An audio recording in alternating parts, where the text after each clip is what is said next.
Good afternoon, everyone. Welcome back. Today is our final session, which is on inventory management. I thank you for joining us for the last session. So we have about 12 attendees, hopefully more will be joining us soon. I've emailed the workbook, the completed workbook, as well as the completed series file to all of you. All right, just let me know if you have not received or you couldn't access the Google Drive folder. And yeah, Michael, good morning to you. Good afternoon.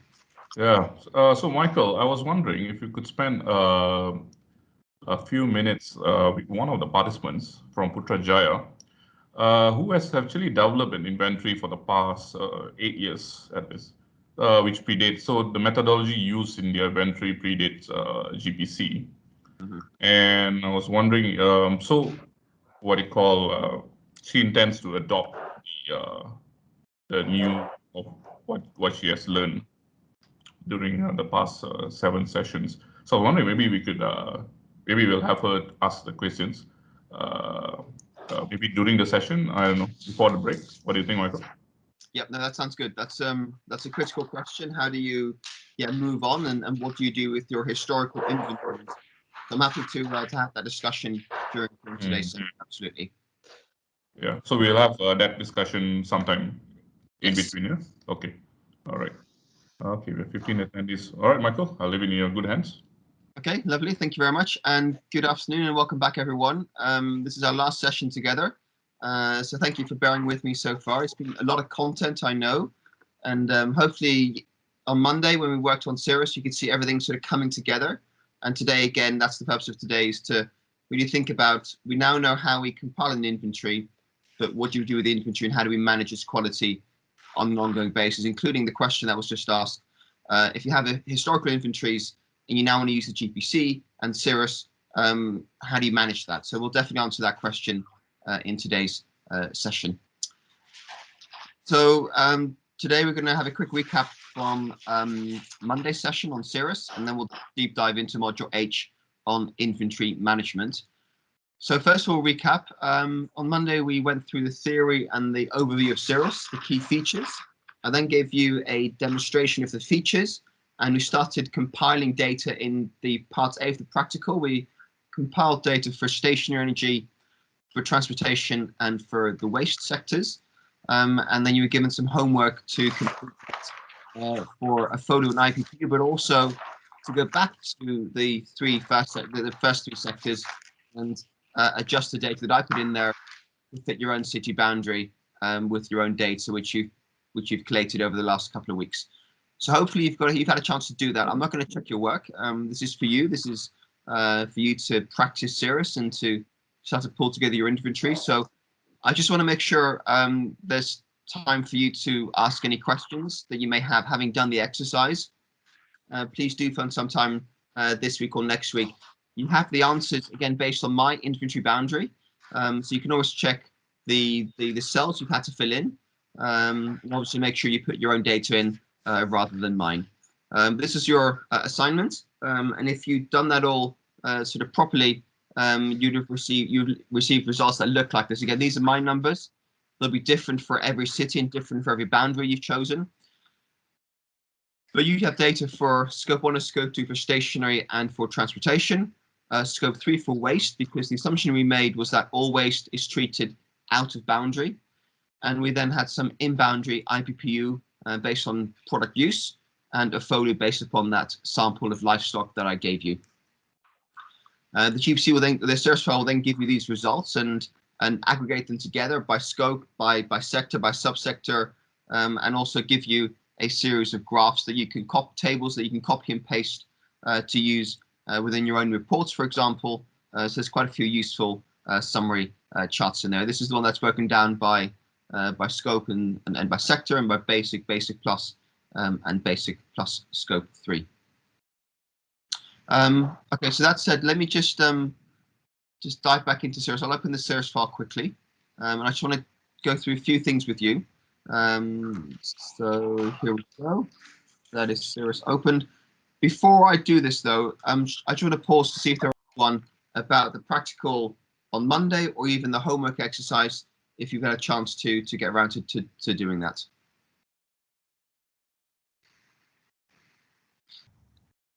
Michael. Michael. Oh, sorry, so go ahead. Sorry, Dave. I have a question. I just noticed that in this worksheet, we don't have the where do we capture the carbon sink? Does it excluded from these calculations when we do the inventories? That's a very good question. For carbon sink, you would there's two places you could do that. If it is a physical sink, for example, by tree planting or sequestration in soils, you would simply report it as negative emissions under a FOLU. So if you go to a FOLU, you could say, for example, from land use change or from aggregate sources, you would simply add a negative amount for the gas. So for example, say it's for land use, we're changing urban land use to forestry. So we put here in it's let's scroll down. It's settlement land. So it's settlement land converted to forest land. Let's go to the top. Forest land. Yeah. So we're converting urban land to forest land. I just have greenhouse gas data, so I'm gonna tick emissions data here. I'll tick this box, and then I simply put, for example, minus 1,000 tons. So that's to indicate it's a sink. It's a negative emission total, and it would then simply be taken off your total basic or basic plus emissions. In this case, basic plus because it's a FOLU. So simply record that as a negative emission. What if it is from the trees inventory database that we count the physical the numbers of trees, the same place that we key in here? So what you would then do is you, for example, say your activity data is the. So it depends on the kind of trees. If it's permanent trees, then under land. If it's harvested wood product, then under here. But say, for example, your tree planting, and your activity data is a number of trees. And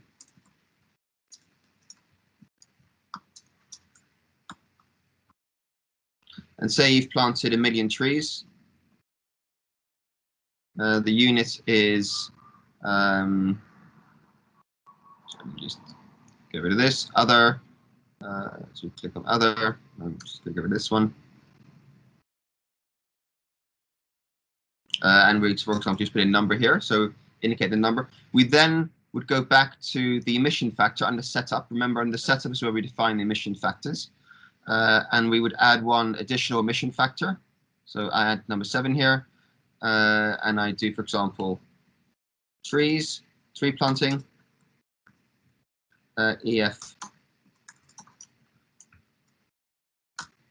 trees.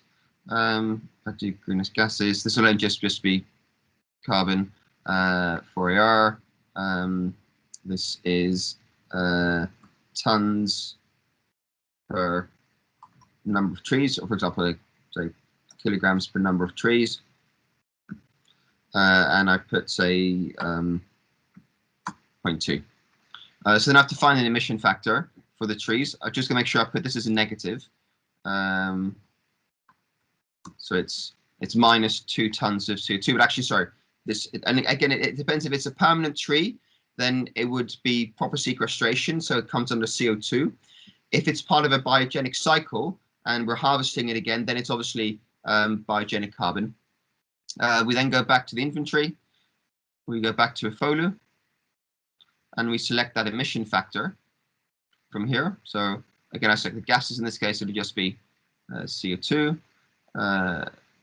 Emission factor is EF trees. See the negative emission factor there, and then it'll do the calculation for you, and you still have a negative emission there. And then, so for example, if we let's increase these numbers, they're not accurate. I don't know what the emission factor would be, but say we're planting 5 million trees or 10 million trees, which is a huge amount. You can see we'll be saving, say, 2,000 tons. Here it's 3,000 tons. So let's then have a look at the results for FOLU.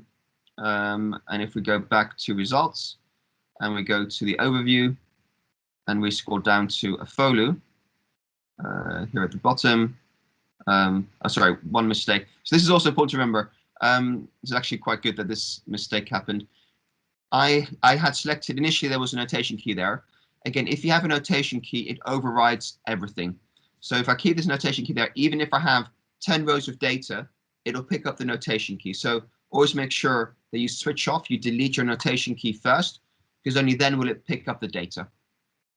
So then let's go back to the top menu to results, to overview, and let's scroll down. And you can see here under a FOLU, emissions from livestock remain the same, 30,000 tons of CO2, but emissions from land is minus 2,000, and therefore the net for a FOLU is 28,000, and it takes it off my basic plus total as well. So that's how you would reflect a negative emission. That's one place. The other place you could do it is under net emissions here, which is under the results tab. And you can, for example, if you're purchasing carbon credits or you're planting trees outside your city boundary as part of a city-led initiative, it would come under net emissions, and it's then reported separately. So it depends upon what kind of carbon sink it is. If it is in your city, then definitely include it in your inventory because it's in your city boundary. If it's outside, then essentially you're purchasing or investing in a credit outside your city boundary, and you should report it under the net emissions sector. But this is where you would report that. Again, remember, because it's a FOLU, it only shows up under basic plus. So if you have a big net emission, or if you have a big carbon sink in your city, and you want to include that, you'll need to make sure you complete all basic plus for it to be counted. And just bear in mind that for the CRF and for GHG reporting, basic is the main standard, and it won't be captured in basic, but it will be captured in basic plus, which your city might then choose to use as your inventory and reporting standard. Okay, I see. Could you show the graph, the results in graph? Yes. So if we go to graphs here. No, graphs. We'll just wait for it to load up. It won't show as a negative in the graphs. It'll show as a 0 here. But it shows up in the where it's aggregated. So it would be reflected in here. And this thin sliver is now 28. You can see it's 28,000 tons. It takes into account the sequestration. In the waterfall chart, they don't go negative. So it'll just show as flat. It won't show as a negative emission source. And again here, it's the livestock is marginal, land is not showing up. So it'll only show up under the aggregated sources. It won't show up as a negative emission source for land use itself, because these charts are focused on sort of positive emissions to try and reduce them. Because in most cities, you would never find a big sequestration source. It will have a marginal impact, and it will definitely be counted in your basic plus total. It'll feature in this overview tab, which is actually the main summary table people use. So it's reflected in here, but you won't see it in the actual graphs that are shown in this results tab. But it shows, it definitely shows in this table. And again, this is the main table that people use. So you have that negative emission source shown very clearly here. Okay, thank you. But again, I think a word of warning around negative emissions. If it's, I would only really include it if it's something you're planning to do a lot of, because again, the purpose of an inventory is not just to report emissions; it's also to drive action. And if something doesn't drive action, then you've got to question yourself: well, how worthwhile is it including in the inventory? Again, knowing it doesn't form part of the basic boundary, it's a basic plus source. If you have a big tree planting program plan, for example, and this can really galvanize, motivate the city authority to do more of that because they can see it reflected in their inventory, then great. If it is an existing sort of forest where there is ongoing sequestration and there are no plans to change it, you just happen to have a big forest area in your city, and reporting it isn't going to change anything, then just question whether it's worthwhile putting time and effort in recording that, knowing that it's not going to make any difference in terms of what actions the city is going to take. And in fact, it might even mean the city's a bit less ambitious in terms of the actions they're going to take on scope on stationary transportation stations. Okay, understand. Thank you. Back to the folio inventory. I don't want to record these trees because, you know, we decided we're gonna plant them and now we're not, or now we haven't. So I'm just gonna remove that. So I'm gonna get rid of that row, for example, and I'm gonna get rid of the emission factor as well to remove that from my inventory. This goes back to 6. What do you think is gonna happen to my results? So let's have a look at the results.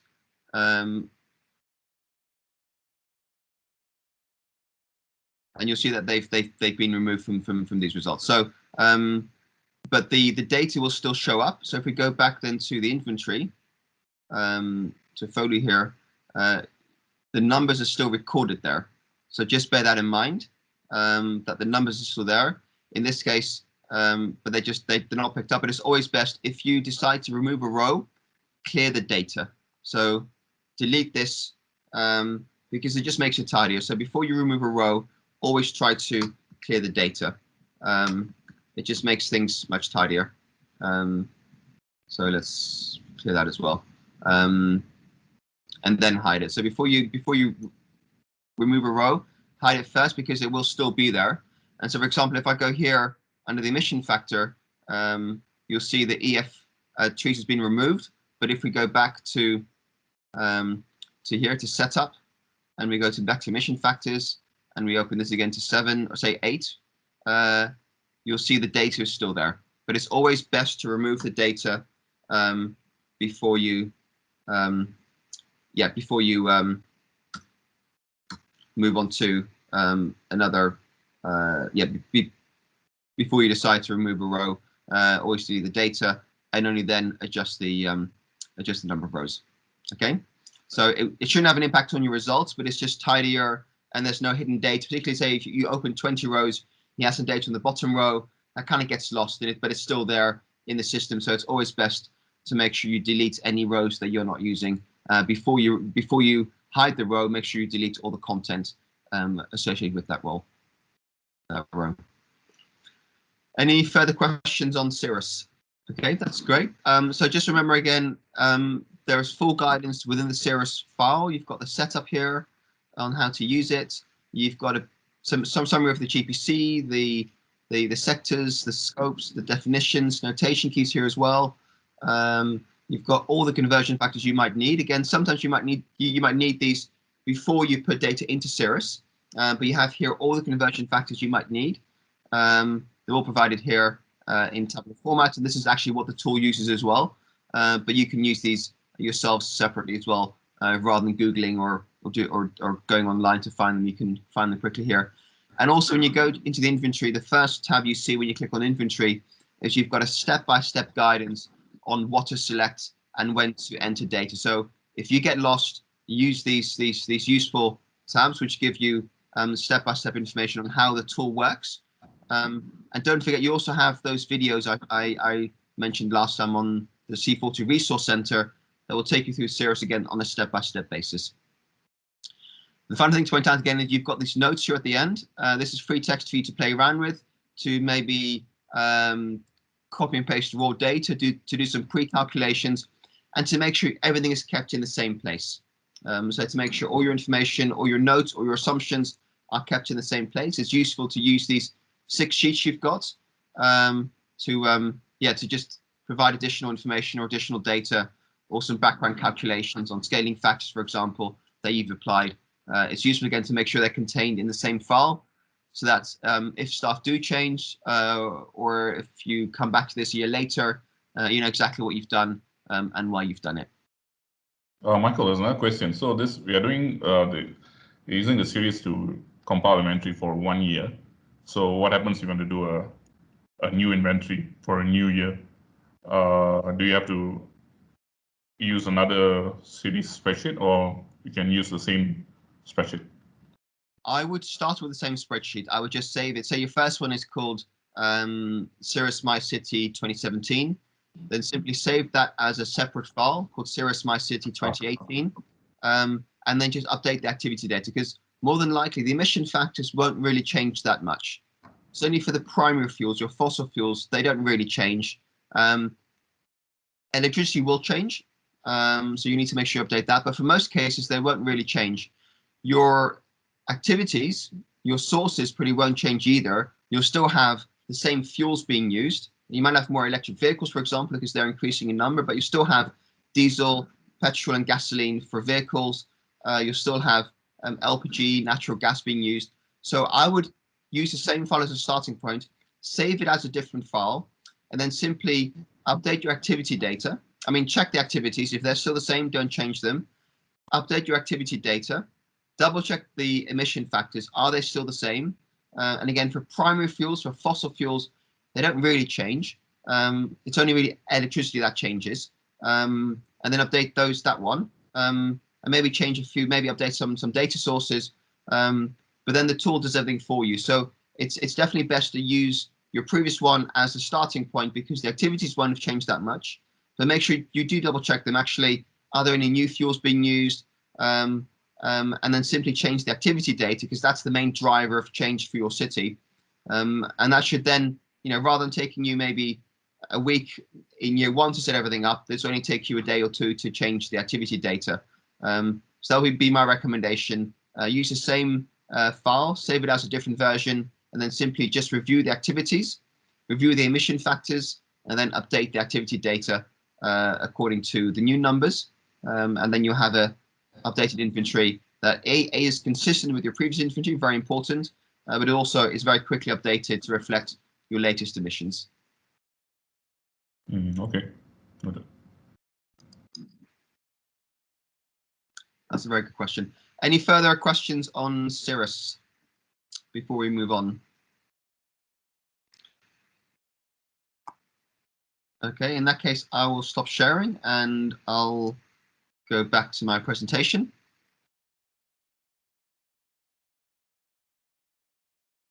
Here we go. Okay, so now you've made it to the final module, so congratulations on bearing with me. So today we're going to be talking about how we use the inventory and how we apply the inventory going forward. We've got 6 components. One is a bit of background on inventory management and data management. Then on how you communicate your inventory results. We'll look at some different examples from cities around the world. We'll then decide how you can use your inventory to set targets and looking at different types of targets. I'll then briefly introduce the C40 self-verification toolkit and how you could use that.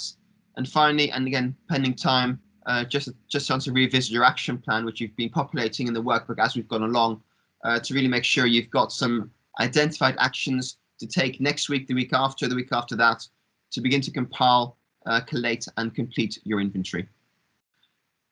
Okay, so starting with inventory management. So on this slide, you've got a few observations and comments that we've heard around things that can go wrong with your inventory. I'll go through these in turn. So one is we forgot to review our inventory and only noticed after it had been published that we used the wrong emission factors. That happens quite a lot. You're in such a haste to get it finished, and you maybe haven't done enough time to review everything and you've realized you used the wrong emission factors. The next one, the highways agency shared data with us last year, but now we can't find it. Where's the data gone? So you don't know exactly what data you used last year, and so you don't know what data to use this year. Our consultants gave us a report, but we don't have the data. So you have the results, but not the data underpinning those results, which means you can't do it yourself, and you're kind of reliant on the consultants because they still have the data. Mr. Duncan, I don't know who Mr. Duncan is, updated some numbers and formulas. However, we're not sure why or how he did that. Again, that could have been a colleague who did that work for you, but has now left the organization, and you're not sure why the calculations were done a certain way. Our last inventory was managed by someone who's now left. That happens very often. People leave organizations, and if they're solely in charge of the inventory and they don't document their assumptions, their data sources, you lose a lot of knowledge, and you've got to start at square one. So again, always make sure you document everything very clearly. Another common mistake, my laptop stopped working and it has all our inventory data on it. So someone's laptop is packed in, and with it, your inventory and all the data and assumptions. So these are just a few examples of things that can go wrong in managing an inventory. And I'm keen to hear from you. Do any of you have any other experiences of things that have gone wrong with your inventory, or sort of mistakes you've made in the past and which you're happy to own up to? So please use the chat box if you have any examples in addition to these that you're happy to share with the group, or even speak up and unmute yourself. But I'm just keen to hear maybe some thoughts from yourselves on things that have gone wrong in the past in managing your own inventory. So if anyone's happy to volunteer any of their thoughts on things that could go wrong, that have gone wrong, please use the chat function. Corrupted files, yes, a very good one. You save a file, and next time you try and open it, it's been corrupted and you can't use it. But hopefully you'll recognize that all of these seem, likely and probable, and you'll be surprised how often these happen. Like we actually 14, we work with a lot of cities on their inventories, and these are common mistakes. This doesn't just happen to 1 or 2 cities. This happens quite a lot. So managing your data is very, very important. Well, here we go. We've got a few more examples. Different approaches, correct. Different formats, units of measurement, correct. Yeah, the data isn't consistent. Again, yeah, the great examples there. So this is why it's so important to manage your data. It's no good just doing one inventory and doing your, producing an amazing inventory one year, but then, not checking it, not sharing your assumptions with colleagues, and then leaving the organization or the data being stored on a laptop rather than on a shared folder, or the consultant's not sharing data with you. This happens very often, and it puts you in a very difficult position then next year, because it's very difficult to repeat the work you did the year before. And again, a key factor of the GPC is consistency across years. To make sure you can compare one year with the next, you need to make sure the assumptions, data sources, and activities are consistent. And all these mistakes make that much more difficult. So managing data quality and managing your inventory is very, very important to make sure you can have comparable data year in, year out. So this is a very scary slide, and this is what an inventory management system can look like. This is taken from the IPCC, so this is a different level, but it's if we break it down, it's actually not that complicated. Essentially, you have on the left, you have your data providers. They source the data, they give you your activity data, your emission factors, and that's collated by a technical working group, which could be just one person or 2 people, but they would sort of process the data, cleanse it, adjust it to your boundary. Then your inventory compiler will then do the calculations, multiplying the activity data by the emission factors, and compile the inventory in Cirrus. They will then submit that and report their inventory either for their climate change action plan, their annual reporting to CDP or CRF, or internally for a annual inventory report.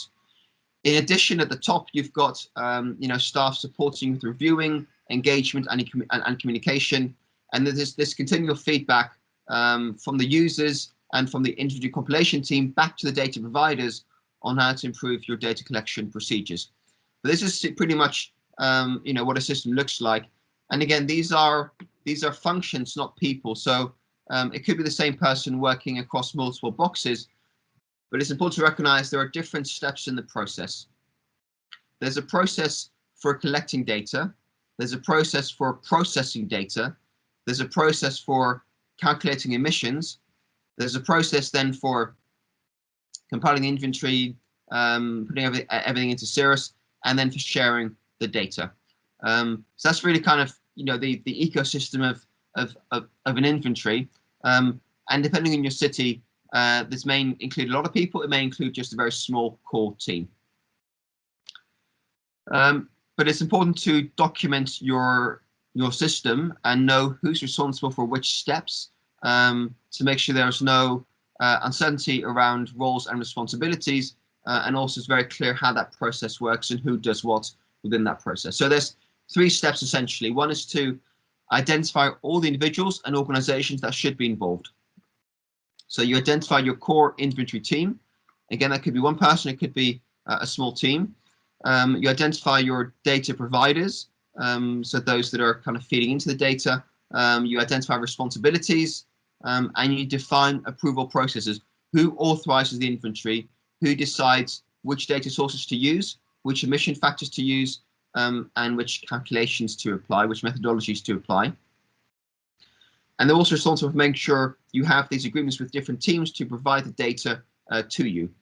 You then want to define your implementation procedure, how you collect the data from suppliers. And again, these could be internal as well as external suppliers.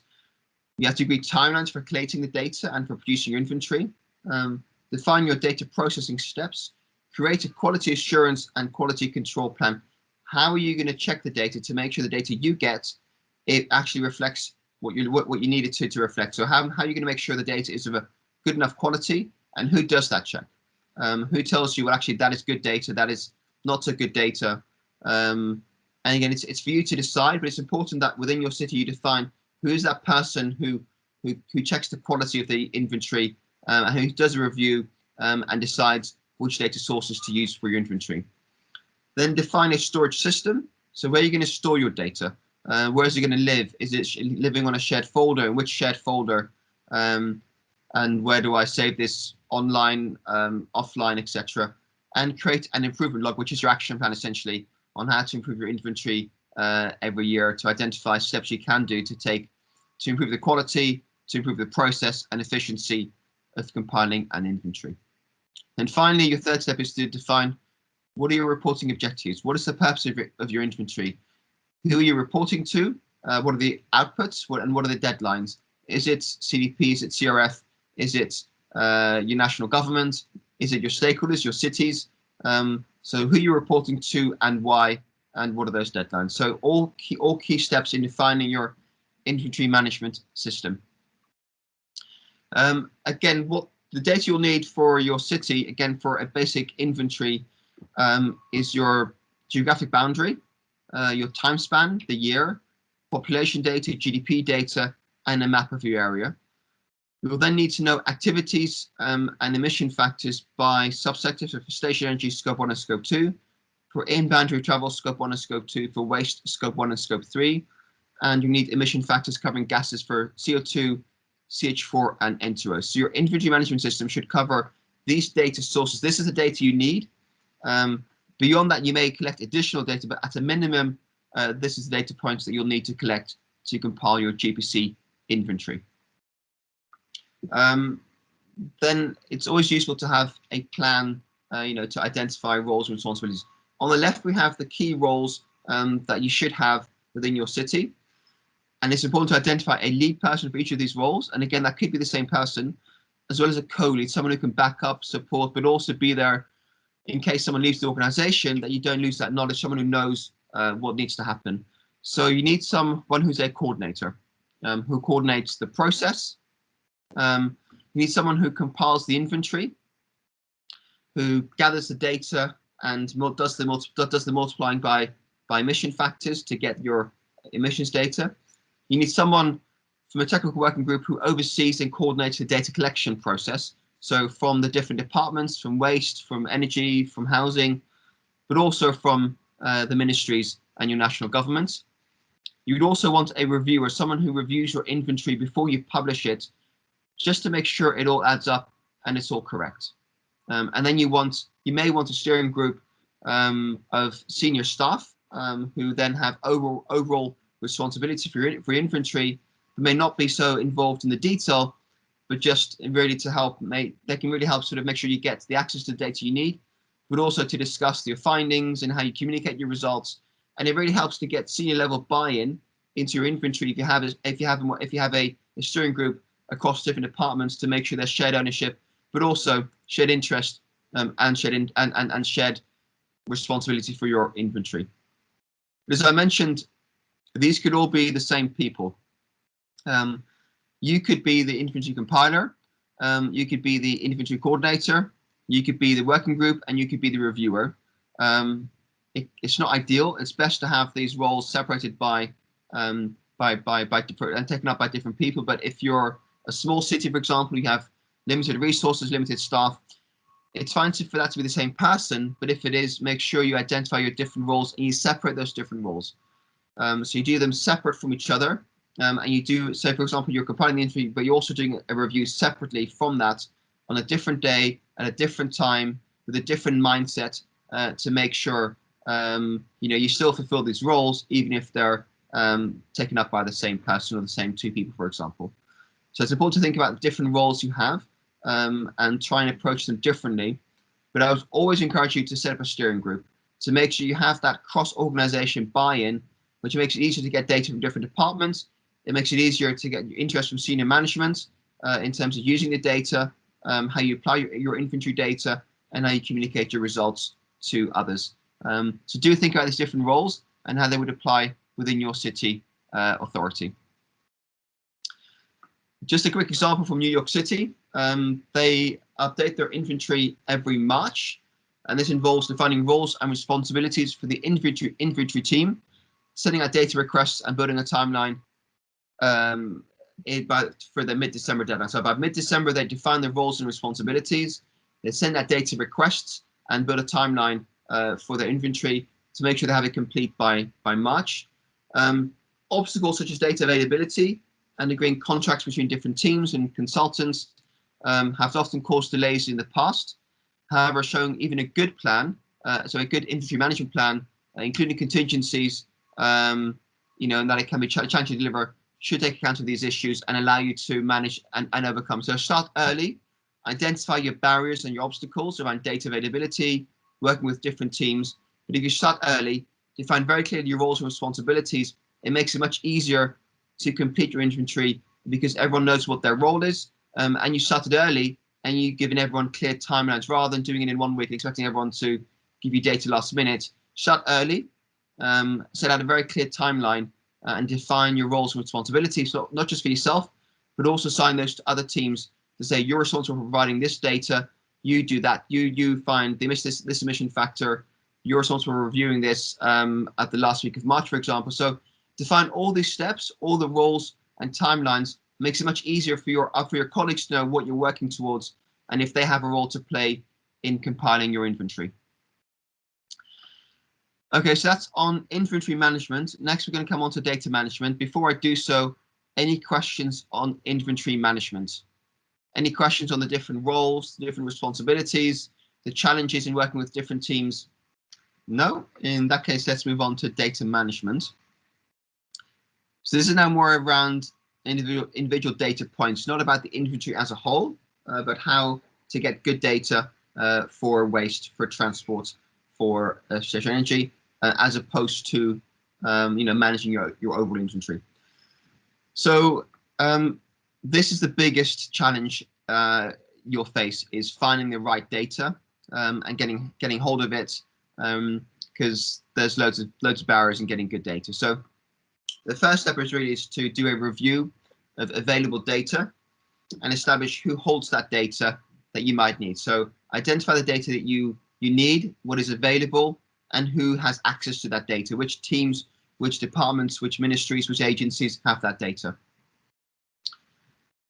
Then it's always good to establish a working group or a relationship, a contact with your key data providers and agree some arrangements for accessing their data and resolving any issues. So start early, but form a working group with these data providers to make sure they feel involved and they feel part of your work. It's not just a question of them giving you data, but they're part of the effort and they understand why you're using it, how you're using it, and they have a chance to share their thoughts as well. So make sure it's a partnership, it's a collaboration, and not just them giving you data, because that often makes it more difficult for them to share data with you, because data is often power. Teams that have data have quite a bit of power in an organization, and handing over data means handing over some of that power. So make sure they're part of your work by forming a working group. They can see how the data is applied, how it's being used, and it makes them feel some sense of ownership over the inventory as well. Then you may want to adopt a data supply agreement, which is basically an agreement either by email or a simple protocol to say, I need this data by then, and for them to confirm we'll provide this data to you at this date. This is often useful for external agencies and where you have contractors or third-party suppliers. But internally, I wouldn't really use these. Internally, it's about a working group. Make sure you have a good relationship with them, keep it informal. But externally, say with a water company or with the waste company, if they're external to your city or they're managed by a third party, a data supply agreement can be a very good solution to clearly agree and document what data you need and by when they will need to provide that data to you. If data is sensitive, if companies are worried about being identified in your inventory or their data being identified, then always offer to aggregate it to a level where you can't identify individual sites or companies. So offer to aggregate data if there is any concerns around commercial sensitivity or confidentiality. So engaging data suppliers, it's, again, as I mentioned, it's always good practice to engage your data suppliers in your process of establishing an inventory. Make sure they're part of your process. Don't make it a transactional engagement where all you want is data from them, but make sure they're part of your work, and make sure they understand why you're doing it, how you're using it, etc. So some suggestions here: establish a working group, arrange a meeting and call to discuss your data needs, identify benefits for the data suppliers as well. So it's not just them giving you data, but there's also benefits to them. And what could that benefit be? They could be referenced in the inventory, they could get credibility, their logo on your inventory report, for example. They could get data back. They could get say, for example, they give you activity data, you can give them emissions data back. So identify what's in it for them and how you can provide a service to them as well, as much as they can provide a service to you. And always agree the format of the data, how you want the data in a certain unit, in a certain format. What process do you want it to be sent to you at? By email, a CSV file that you download, what frequency, every 6 months, every year, every 2 years. Make sure you agree all of those factors at the start, and make sure, again, this is a conversation. It's not you telling them, I need this, this and that, but make sure it's a conversation with them to make sure they're part of the process, they feel engaged, and they feel some sense of ownership. If data is publicly available, e.g. on the web, for example, like with the birth through report, the BER reports, the NEB reports, there's no need for an agreement because the data is already publicly available. But you might find it useful to contact those agencies to see if they have data at the city level. So particularly where you're scaling national data, that national data is available publicly, you can use it, but you may want to ask them, actually, do you have the data for my city as well? In which case you might need an agreement to get that data separately from them. Agreements can be informal, just a verbal agreement where you trust the other person or the organization. You just speak to them verbally, a colleague, for example, and there's no need to document this, but if you trust them, then keep it as informal as you can. A semi-formal agreement can, for example, be by email. Just say, as discussed, I'm going to do this, you're going to do that. And again, it makes it very informal, but it makes sure there's a paper trail and a documentation of what you've agreed.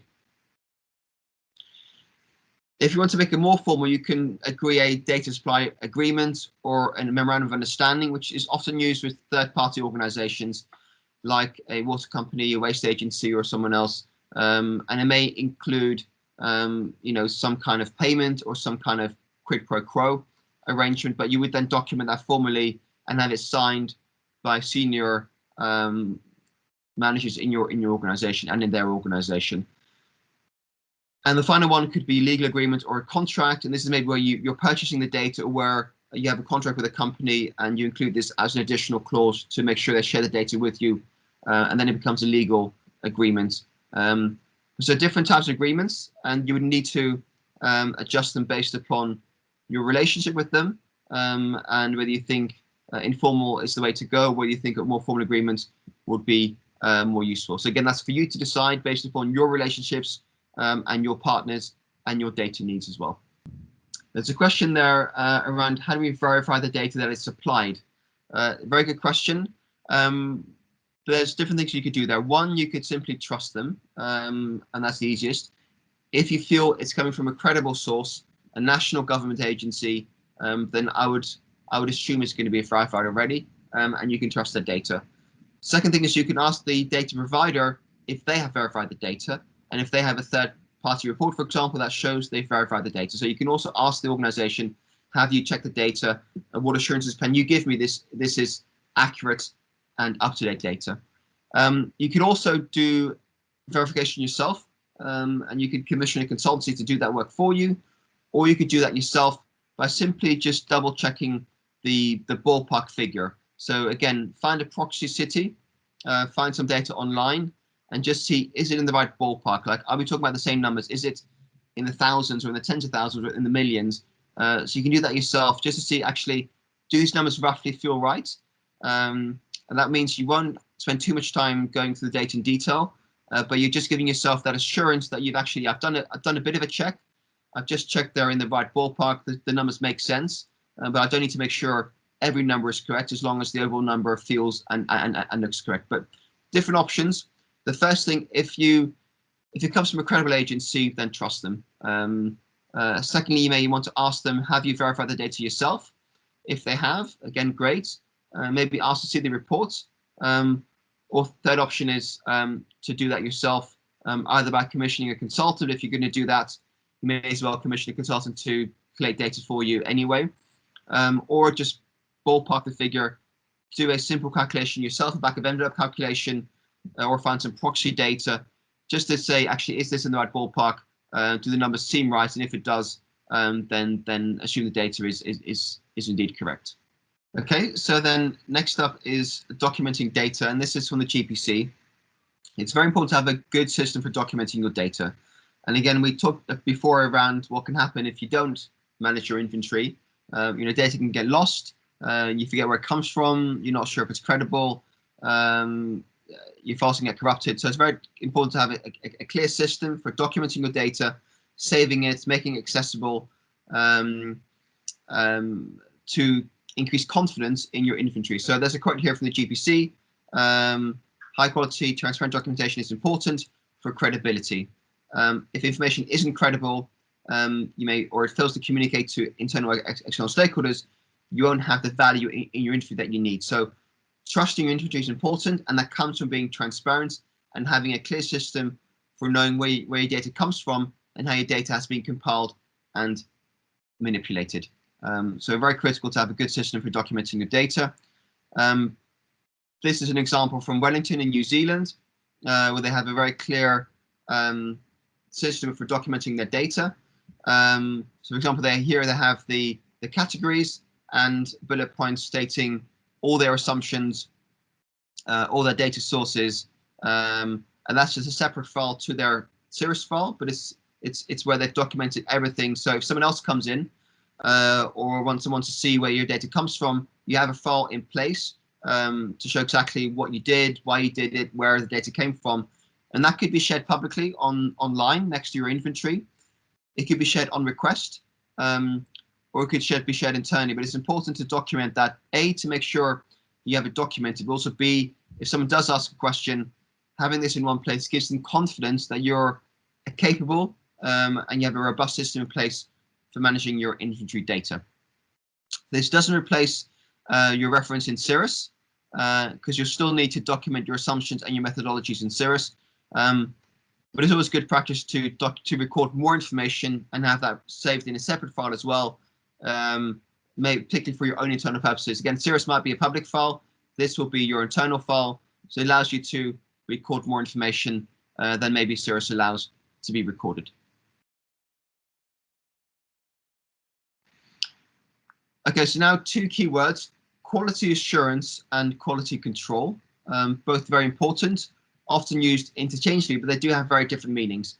So quality control is around making sure you have regular and adequate checks of your data. So you're checking the data. Quality assurance is a system of independent reviews. So quality control is often done internally, where you make sure you're always checking your data. And quality assurance is around the whole system and doing a regular and often independent review of your inventory. So always create a list of checks to undertake when you receive data and who does that. So whenever you receive it, again, going back to the question before on verifying data, I would draw up a list of checks. You say, if we get new data in, I'm going to go through these checks to make sure the data is credible. And that could be, does it come from a credible source? Tick. Does it come from, has it been presented in the right format? Tick. Is it for the right year? Tick. So always have a list of questions you want to ask every data source to make sure the data is credible. Then undertake checks of data and actions required. For example, have a look at the data. Are there any gaps? Do I need to fill these gaps in? And then have a plan for implementing those gaps or those checks. And finally, document everything you did on your data, so that so for future inventories, you know where the weaknesses are, where the weak points are, but also you've identified your improvements that you can make over time, and between one inventory and the next one, the year after. So these are some of the checks that you might want to put in place. Again, this will be useful for you to reference after today's session. Check a sample for errors. For example, don't check the whole data, maybe just take a few data points and check those to make sure they're correct. Identify modifications that can be made to provide additional controls or checks on data quality, and ensure there's strong version control for electronic files, and you can have a clear system in place for managing that version control. You want to check that references are included in spreadsheets for all primary data. So never ever have data in any spreadsheet that doesn't include your data source. Always match primary data with the data source. You know where it comes from, because that's very important to make sure your inventory is credible, to know exactly where the data comes from. Check that any copies of data has been archived. So you're storing data that you're referencing. Sometimes you may reference a data source, and again, I've seen this quite often where in an inventory they've identified a data source, but I've then asked them, can you show me that data source? And they have no idea where it is. They can't find it because it's not been archived properly. It's not been saved properly. It might be sitting on someone's computer, but they don't know where it sits. So you've got a reference and a data point, but you have no idea where that data came from, and you cannot prove that data came from somewhere because it's not been properly archived. Always check assumptions and criteria for selecting boundaries, Bayesian methods, etc. So always double check your assumptions and check that changes in data methodologies are always documented. So these are your broad checks. Then on calculating emissions, to check calculations, look at emission factors. I won't go through all of these, but just they're here for reference. Check conversion factors are correct. Check input data are clearly defined. Look at data sources, time series. This is more of a reference list for you to use later on. And again, I did some suggestions on best practice around archiving data, linking data, restricting access to files to a number of people. So not everyone has access to your inventory file. So you know exactly who has access to it and therefore who can control and change it. And have backups, have version control, save it on a central storage on a server on the cloud. So if someone leaves the organization or someone's laptop breaks down or a file gets corrupted, you still have the data backed up somewhere central, and train staff on how to use your inventory to make sure they don't accidentally make mistakes or delete data they shouldn't have. So again, this is very useful information, but I won't go through this entirely, but do take some time afterwards to go through this in your own time. Have a good, clear, well-documented QA/QC plan. How you're going to check the data quality and how you're going to do quality assurance, quality control. This really underpins all your work. It doesn't need to be complex, but you need to make sure you have a process in place for checking for procedures, and conducting a review of your data on a regular basis. So always make sure this is part of your design of your inventory, that you have a system in place that checks regularly for mistakes and for how robust the data is, and also does an independent review to make sure it's all up to scratch. The next few slides are taken from BERT 3, which shows how they're addressing this. And again, you can find this in BERT 3. This is your national government's quality assurance and quality control arrangements.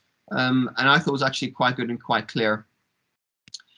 So they've defined a process here, and a few key steps they take, and who's responsible for completing those steps.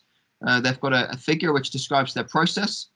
So data collection and QA/QC checks by data owners, then QA/QC checks on emission estimates.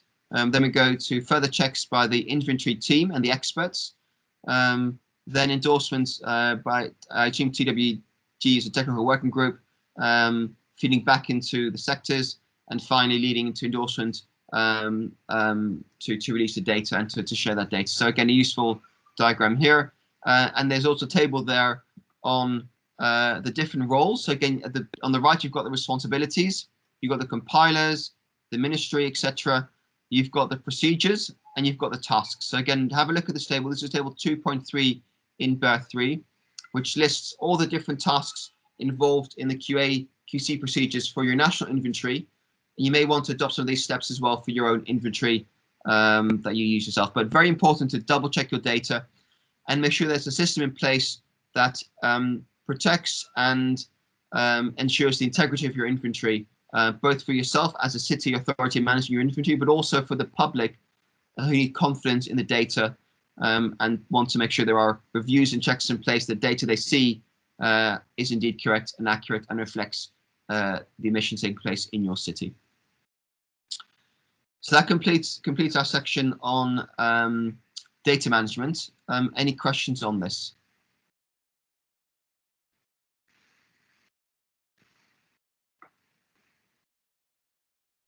Okay, so we'll then continue. So, but just to say, this is a really important part of your work as a inventory compiler. These tasks may not always sit with you, but they sit with your team, and your responsibility is for you to make sure this is put in place. And you don't just race to complete your inventory, but you make sure that what you're setting up is a sustainable system where you protect the data sources, you document them, you reference them, and you have good checks in place to ensure and guarantee and provide some assurance on data integrity, data quality, but also that the process you're going through is a robust process. And if anyone asks questions, they'll want to see some of these checks in place to make sure what is being reported has gone through a process where it's being checked and reviewed before it's being made public. So you've got some really good reference materials in these slides from my experience at C40, but also from BER 3. Definitely go through this and decide, well, what applies to my city? Which steps are important to make sure I'm doing everything I can to ensure the quality and accuracy of my inventory, and then just identify those steps. But engage your stakeholders. It's not just your responsibility as a compiler, it's a team effort, but you've got to make sure you pull that team together. You identify, you bring in those different stakeholders, the data suppliers, the different departments, and make sure they feel part of the process. If you feel part of a process, you're more likely to share data, you're more likely to get involved and dedicate your time, etc. So set up a team, make sure it's a team effort, identify different roles, assign those roles to different people, and then decide what's the best way to engage them and to make sure they play their part. And is that through an informal agreement? Is that through making them part of the process, part of the team? Is it through a formal data supply agreement with a contractor, for example? So really think about all the stakeholders, everyone that needs to be involved, everyone you're dependent on for data, and identify different roles, different ways of engaging them and working with them, and then developing a bespoke plan for each stakeholder, each data source, to make sure they're brought in the most effective way possible. Okay, so next up, we're moving on to communication, which is a more interesting part of the process, but it's past, so we're going to take 10 minutes break, and we'll come back at 22 for the next topic. So I'll hand over to Deep to start the break. Michael. Sorry, thanks, Michael. We'll be back in 3:42. Okay, so now we're going to talk about communicating your results to stakeholders, be they the public or your colleagues, other teams or agencies. And I'm going to give you some examples from different cities. Key things to consider include your audience, who are you sharing your results with, what data are you sharing, just emissions data, activity data, targets, actions, and what resources do you have to pull this together, because that will obviously impact on what you can and can't do. So I'm going to show you a few examples from different cities around the world on how different ways they've found to bring their data alive. Then I've got an exercise for us to go through to get your thoughts on how you might want to communicate your results with your stakeholders. But first, the examples. So Cape Town example of their inventory. So they've broken the data down by fuel type, the emissions down by fuel type and by sector. So, two different perspectives, both equal the same total, but one you show the different fuels that are being used, and one you can see the different sectors that give rise to those emissions.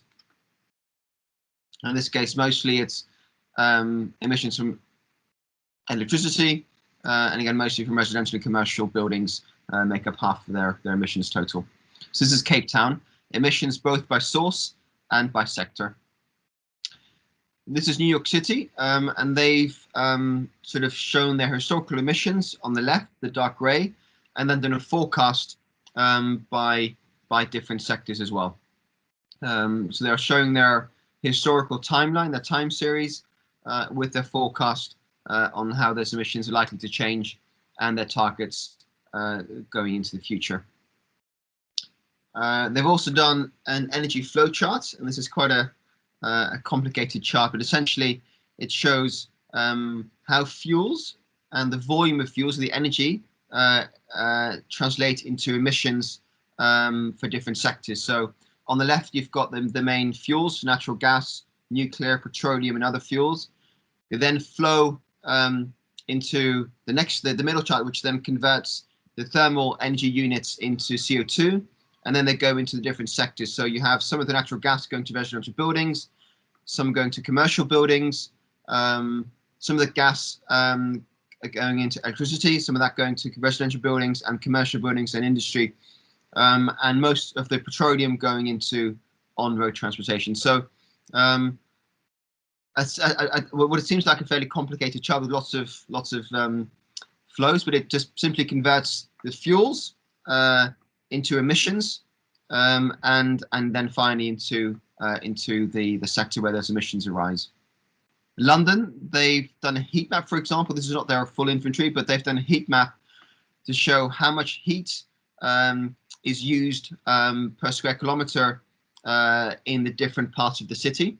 So the intensity of energy consumption, of heat consumption in different parts of the city. Blue being low demand, mostly suburbs and park area, and the red being very high density areas. We have a lot of heat demand per square kilometre, lots of flats and high-rise buildings. Sydney, they've done the energy demand by scaling this graph showing the intensity of energy demand for the different parts of their city. So the higher the line, the bigger the energy demand in that particular part of town. So you can see a big high demand sort of more towards the right of the city, which is the city centre, and then sort of tapering off as you get to the outskirts. Seoul, they've done a waterfall chart where they've defined their reduction target from different sectors between 2011 and 2020. Again, this is a fairly old graph, but they had emissions of almost 50,000 tons in 2011. Their goal was to reduce that to 39,000 by 2020, and this is where those reductions come from. And you've got the similar chart in Cirrus as well, where you've got your total emissions, and it's broken down by the different sector and subsectors. Melbourne, again, they've broken their emissions down by sector with their 2020-2010 emissions on the left, their forecast for 2020, and their emissions after abatement, after they're taking action, and again broken down by residential buildings, commercial buildings, waste, transport, and manufacturing. In this case, Melbourne is mostly commercial because this Melbourne is the central business district. It's not the whole city, it's just the central business district, which is obviously mostly commercial buildings with fewer residential buildings compared to the city as a whole. Portland, they've shown a change in emissions over time, so a clear time series of emissions going from 2006 and 2007 to 2018 and 2019, showing emissions by sector and then how they reduce over time. So a very clear pattern here of emissions going down with a bit of a spike between 2014 and 2016, but overall the pattern being one that's going down.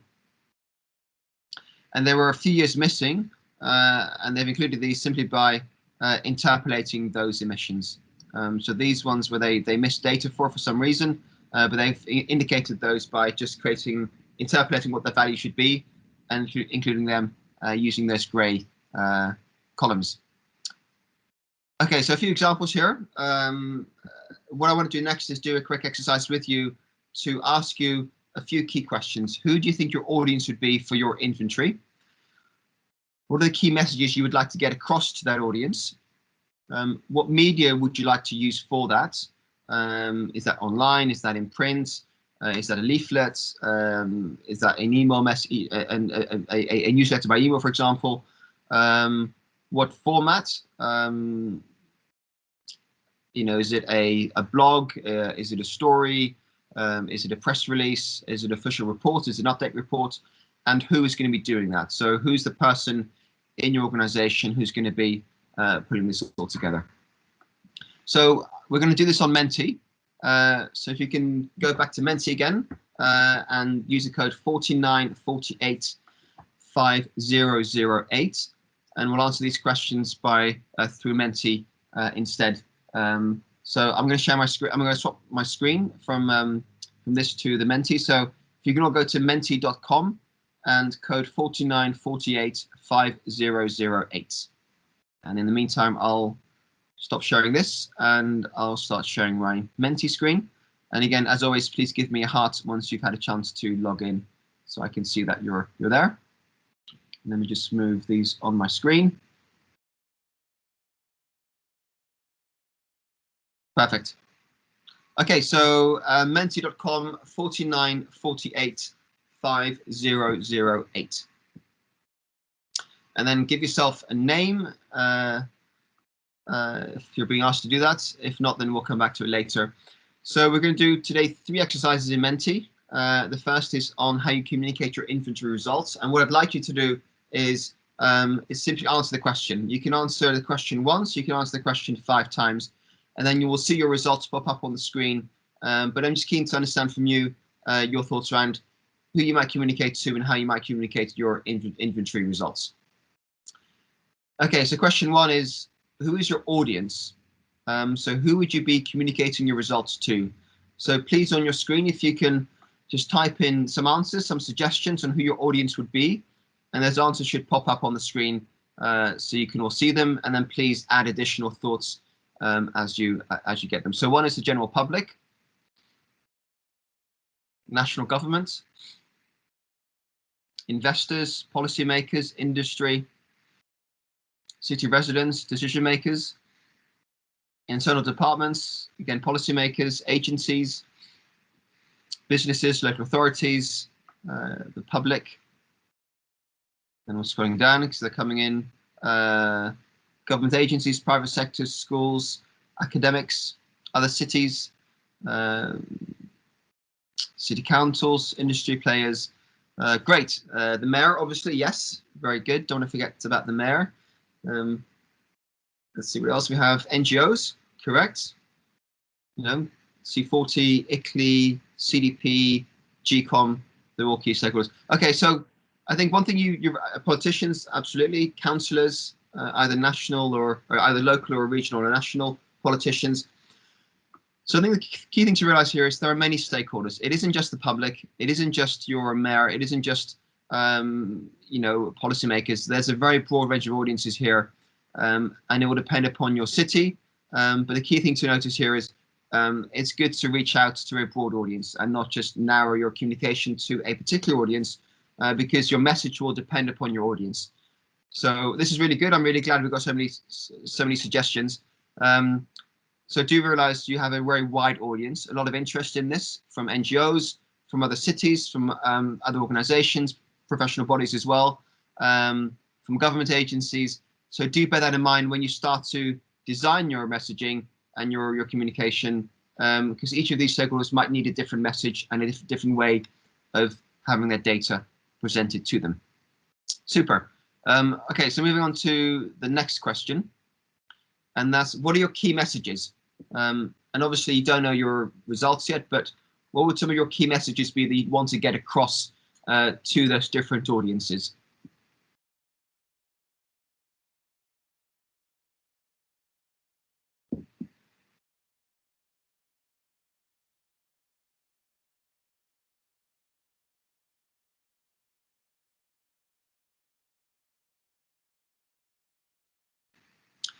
Emissions trends, your mitigation plans, the world's getting hot. Yeah, we have emissions and we're contributing to climate change. Which sectors emit most or least carbon? Activities involved, progress made, emissions, quantification of trends, your pledge, your commitment as a city, absolutely. The need for action, climate change is happening, the percentage increase or decrease in your emissions, Green Deal business, absolutely. The work you're doing as a city to reduce your emissions, and the importance of reducing emissions to keep warming below 1.5 degrees Celsius. The 3 M's, measure, manage, and mitigate. The mitigation plan, that you're working to reduce global warming by knowing your key emissions, yes. The city is committed to identifying your key emission sources as a way of knowing where to direct and focus your mitigation efforts. Emissions per capita, it's a very good one again, so you can compare your city against other cities or indeed other countries.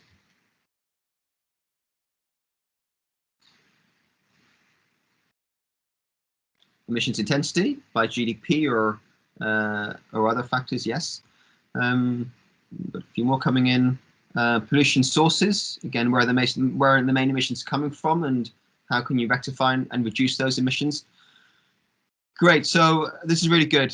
So again, different key messages, and again, so important to take this into account when you're starting your communication efforts. Understand there are different messages here, and it really isn't just about your inventory. It's about how you can use the inventory to send a message across that your city is committed to climate change and committed to taking effort to reducing your contribution to global emissions. So there's a lot you can say. Obviously focus on the trends and the key sources, but also use it, exactly, to say, well, how can we work together to tackle climate change and to send out a clear message around your city's commitments to reduce emissions.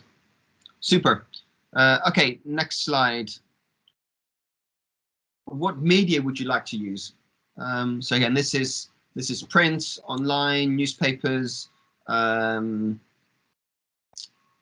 social media. What kind of media would you think you would use to effectively reach those different audiences with those key messages?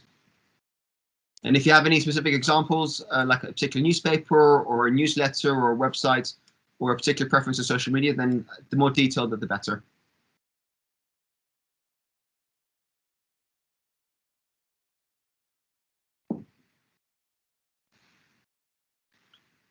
Okay, so quite a few examples coming through. Print, internet website, a report card, town hall, official reported meetings, social media, official website from the city, a billboard, online questionnaires, annual reports, brochures, advertisements.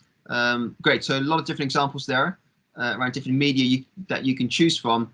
And again, this will depend upon your message and your audience and how they consume information. But again, just good to think if there are different ways of getting your message across. Quite a few coming through here now. Apps, NGOs, resident association meetings, a short video. Absolutely, yes, great. CCC forum or a meeting. Like a climate conference or another workshop, either online or in person. A chance to share results as well through an interview with the mayor, for example. A YouTube. Absolutely. I'm not sure what IQFB stands for. But yeah, definitely kind of, creating a video you put on the public website like YouTube to share with your audiences or on Facebook.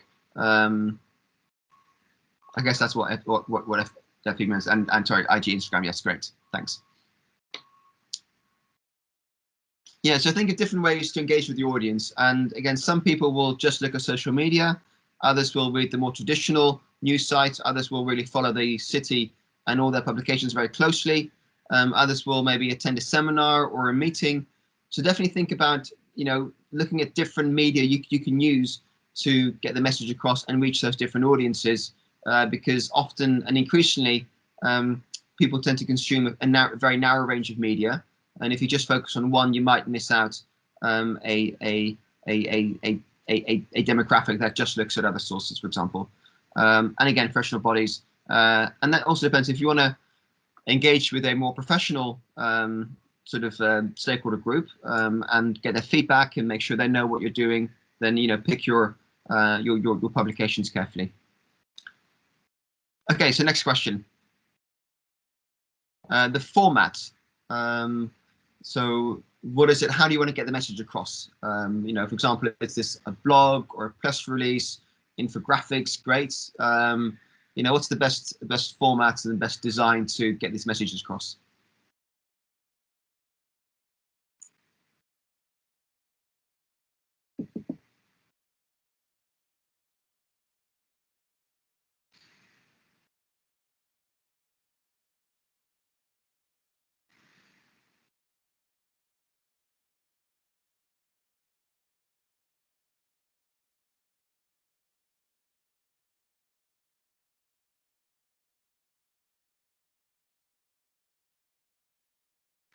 Okay, lots of ideas coming through. So infographics and graphics, a very popular one. And yes, I think that's a very powerful way of showing data, because often a lot of people don't like numbers and they don't read numbers. They get confused, particularly with tons of CO2, CO2e, all the different units. It's very confusing. Infographics is often a very easy and friendly way to share often complex data. Visuals, animation, yes, great as well.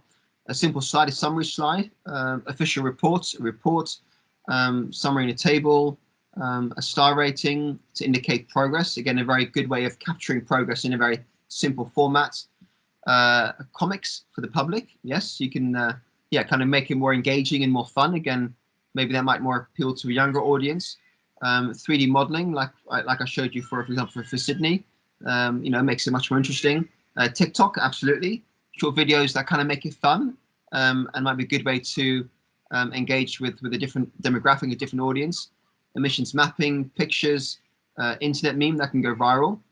Yes, I've not seen infantries go viral yet, but definitely if you can crack that, that'd be a very big achievement. Two-way communication, so set up a conversation with your audience, and really kind of focus on explaining the results and your data to them in a more private setting or a more managed setting. This is great. So again, just be aware there are different ways you can share your data. And again, it'll depend upon your message and your audience, but don't just stick to a press release. Don't just stick to a report. Make it fun, make it interesting, make it engaging. So you do find, your ability to get other stakeholders more involved in what you're doing and to learn more about the progress you're making and the commitment the city has to tackling climate change. Okay, final question. Who's going to do this? So this is going to be you. Do you have a team in your city? Do you need money for this? How are you going to pull these messages and these formats together to actually get this message across?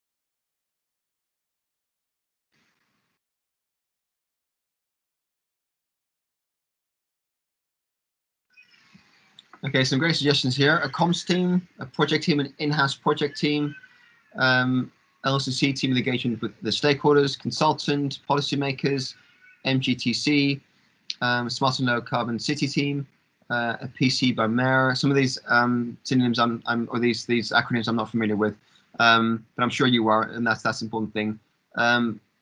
Internal departments and data providers, city council team, local council, infantry team, me. And that's most likely will be you. So I appreciate the honesty there. But the key thing is here, this doesn't just happen by itself. And when you're looking at your infantry plan, think around communications as well. It's as important, to think around how you reach your audience and how you present your results as it is to actually compile them. You're compiling them for a reason. We want this to affect change, to identify, help identify actions, engage other stakeholders, and for people to know that your city is committed to tackling climate change. So do make sure communications is a consideration right at the start when you're thinking about your work, and engage. And if it's not just you, but in most cases it will be you. But if it is the comms team or in-house team or other teams, engage these guys early on. Engage them early on in the process so they have enough time to build this work into their year plan. They have enough time to set aside the resources they need and the budget they might need to do the work. And coming to them at the end when you have your inventory and you want to do this work in a week or two, often doesn't happen. They need to plan this work in advance. So do talk to them at the beginning when you're putting together your inventory plan and say, look, I'm expecting my results in March. I would like to share these results in May.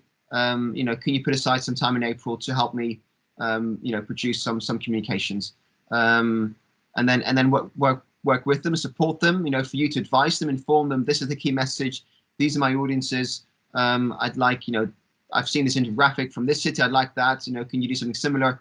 So do give them ideas, but if you don't want it to be just you, engage these other teams and other departments early on in the process to make sure that they can set aside the time to help you pull this all together.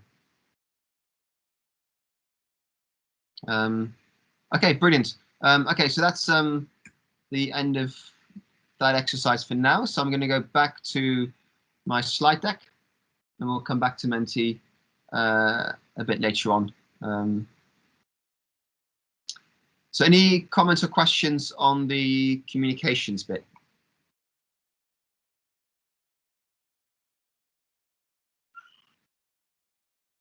Okay, so obviously you need to compile your inventory first before you think around this, but do start this early on, and it is so important to communicate your results to different audiences because there's a chance to engage them on climate change, to show the progress you're making as a city, and also to engage data suppliers. If they can see there's a value to this data, if they can get some recognition in the press or in the report or something, then they're more likely to want to be part of this effort. So definitely think around communication as a key component of your work as a compiler, because there's no point compiling data if no one reads it and no one sees it. And it's also a chance to be more creative. And so it might be something you actually enjoy doing, working with your comms team to think of different ways and brainstorming different ways of getting your messages across. Okay, so next we're going to move on to setting targets. And this is important because as I mentioned, you're developing an inventory not just to document emissions. The main reason you're probably doing it is to track progress and identify targets to reduce emissions by, to know what's your starting point, what's your trend, and what are my goals that I could set to reduce emissions in the future. So basically, it's obviously your city's choice and what those targets are. There is a big movement around what's called science-based targets. And they're targets that are aligned with the 1.5 goal of the Paris Agreement, to limit warming to 1.5. There are some methodologies available that cities can use to identify their fair share target. So what's a fair target for different cities based upon their context, their wealth, their historical emissions? There's ways of identifying a fair share, and then making sure your target is aligned with that 1.5 goal. And that basically means that cities need to make massive reductions. We all do in the next 15, 20 years, and reach net zero by 2050. So that's a global target. For Malaysia, that will be different to, say, the UK or, say, to South Africa, because it would depend upon your relative wealth and your current emissions. But for most cities, it means a rapid reduction in the next 15, 20 years, and then working towards net zero by 2050. But there are different target types, and I want to go through the 4 different types with you, and then I just want to come back to that discussion around what would make a good target for your city. So the GBC identifies 4 different types of targets: a base year target, a fixed level target, a base year intensity target, and a baseline scenario target. The base year target is a reduction in emissions, absolute emissions, based from a historical base year. So you choose a historical base year and you say, I'm going to reduce emissions from that year by this level by then. So the example here is, say, a 25% reduction in emissions from 1990 by 2020. So you have a reduction in total emissions from a base year, from a historical year, which is 1990. So that's a base year target. You pick one base year and you reduce emissions relative to the emissions in that base year. Fixed level is an absolute reduction in emissions.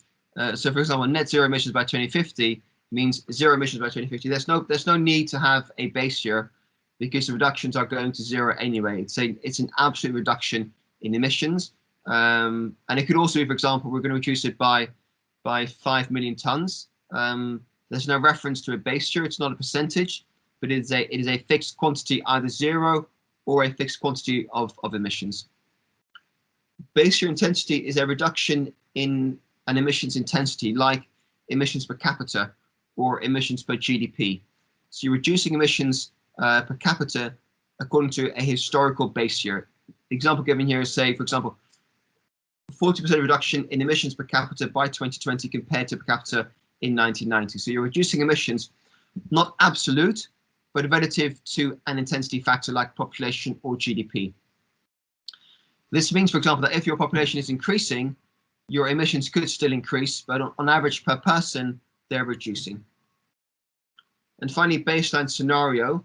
This is a reduction compared to a forecast. So you're forecasting your emissions and reducing emissions based on that forecast rather than your base year emission. So it's not an absolute reduction, but it's a reduction relative to a future forecast.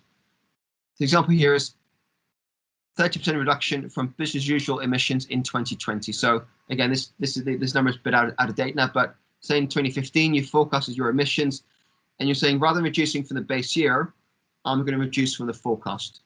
So 4 different types of targets. I'll give my recommendation at the end, but I just want to go through all 4 of these in a bit more detail. So base year, as I mentioned, a reduction in relative emissions compared to a historical year.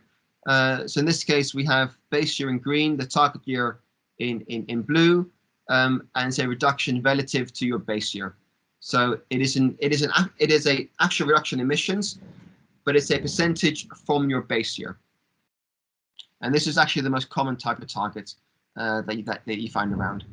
A base year emissions intensity again finds a base year, but it's a reduction based on a per capita or per unit GDP emission intensity factor. So emissions could still increase overall, but it's a reduction in the intensity either per capita or per unit of GDP. The fixed level is just an absolute reduction. There's no need to reference a percentage reduction because we're reducing emissions by an absolute amount. And that could be a fixed level like 5 million tons by 2050 or net zero, which is everything by 2050. And then finally, the BAU, which is a reduction relative to a forecast. So again, the example here, you've got your base year in green and your target year in yellow.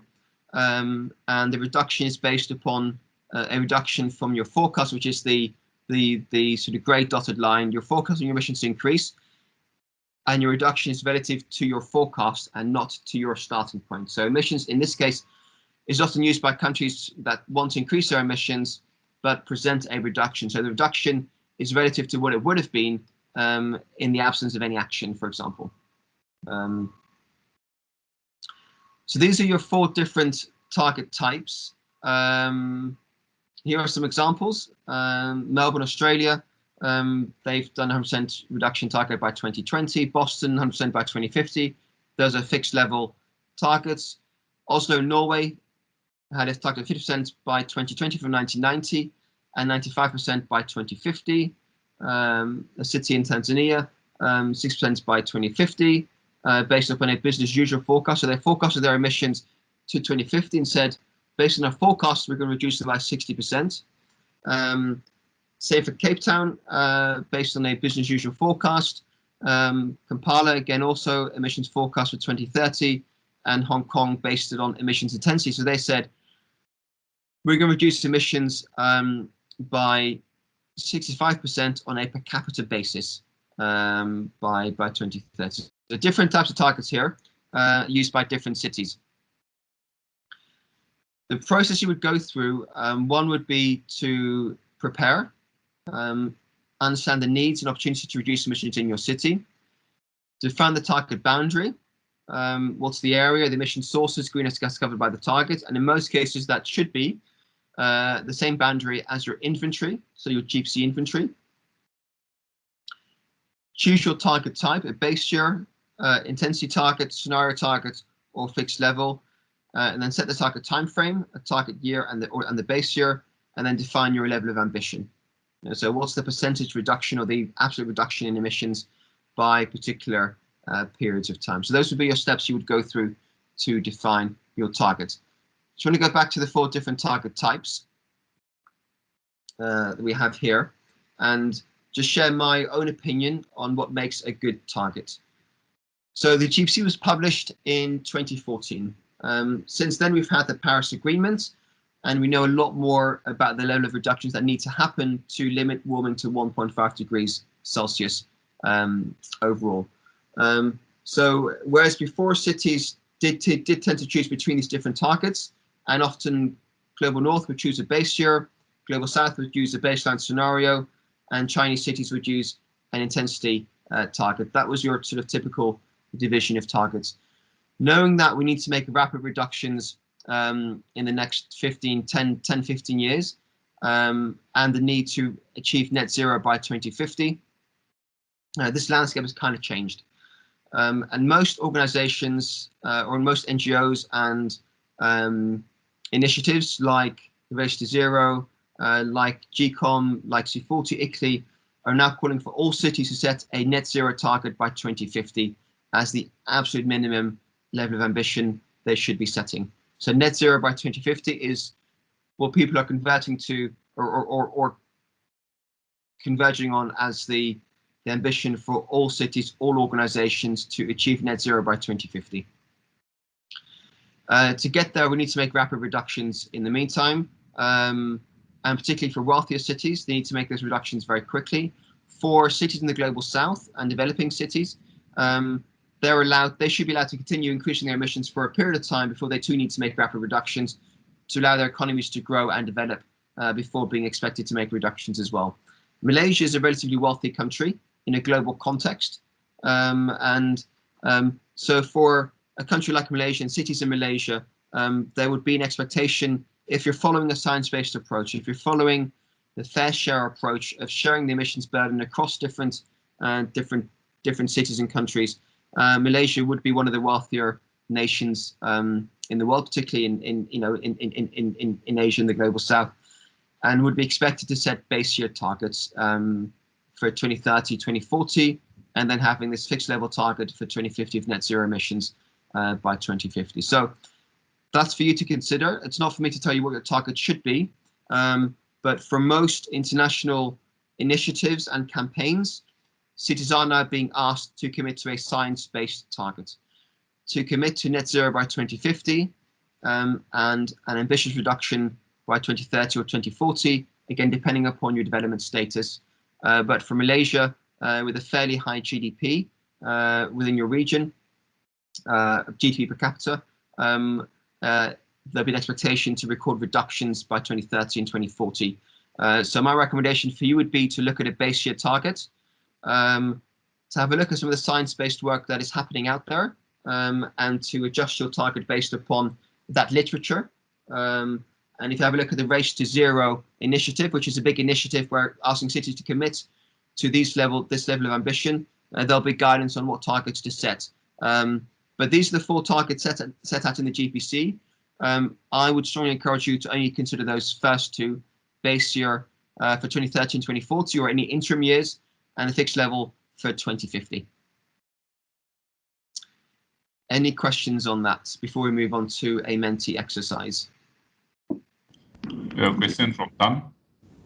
Yes, Michael. Is there any standards or international certifications for, say, achieving carbon neutrality or climate neutrality at city levels? There's no certification as such. There at the moment, because no city really is there yet.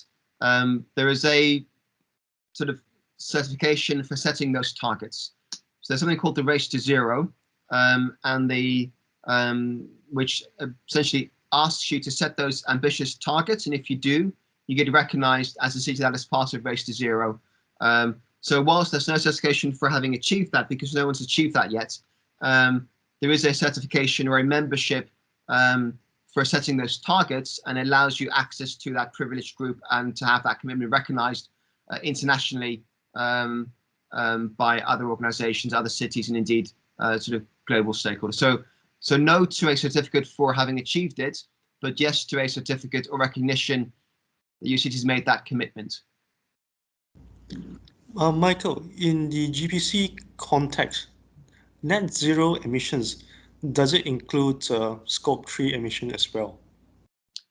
Not in the GPC context, no. So again, for the GPC, we're looking at basic, and basic only includes scope 3 for waste, but not for other sources. So typically at GPC, when we talk about net zero for a city, we're talking about stationary energy, transportation, and waste for your GPC basic boundary.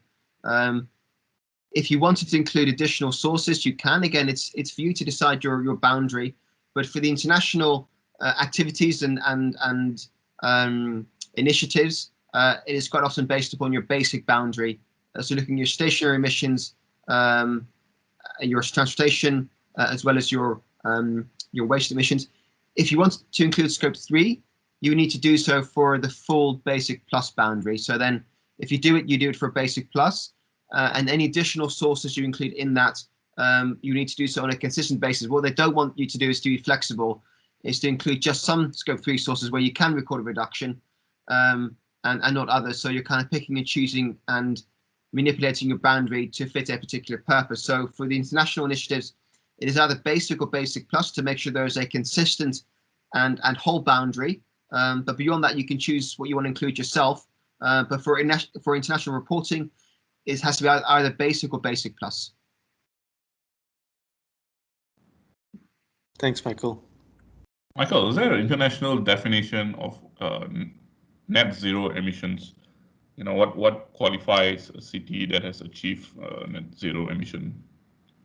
No, because it's impossible for a city to have zero emissions. They have some form of emissions, but then the offset will be taken from either from a sequestration or a carbon capture kind of activity. Yeah, so where would you draw the line when you talk about net zero?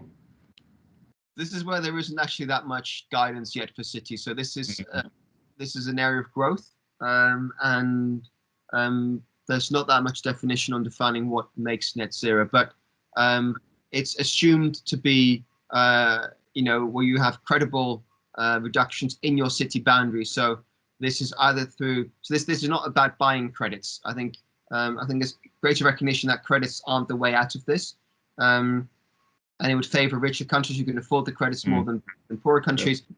So at the moment, my working definition is it's net emissions within your own city boundary.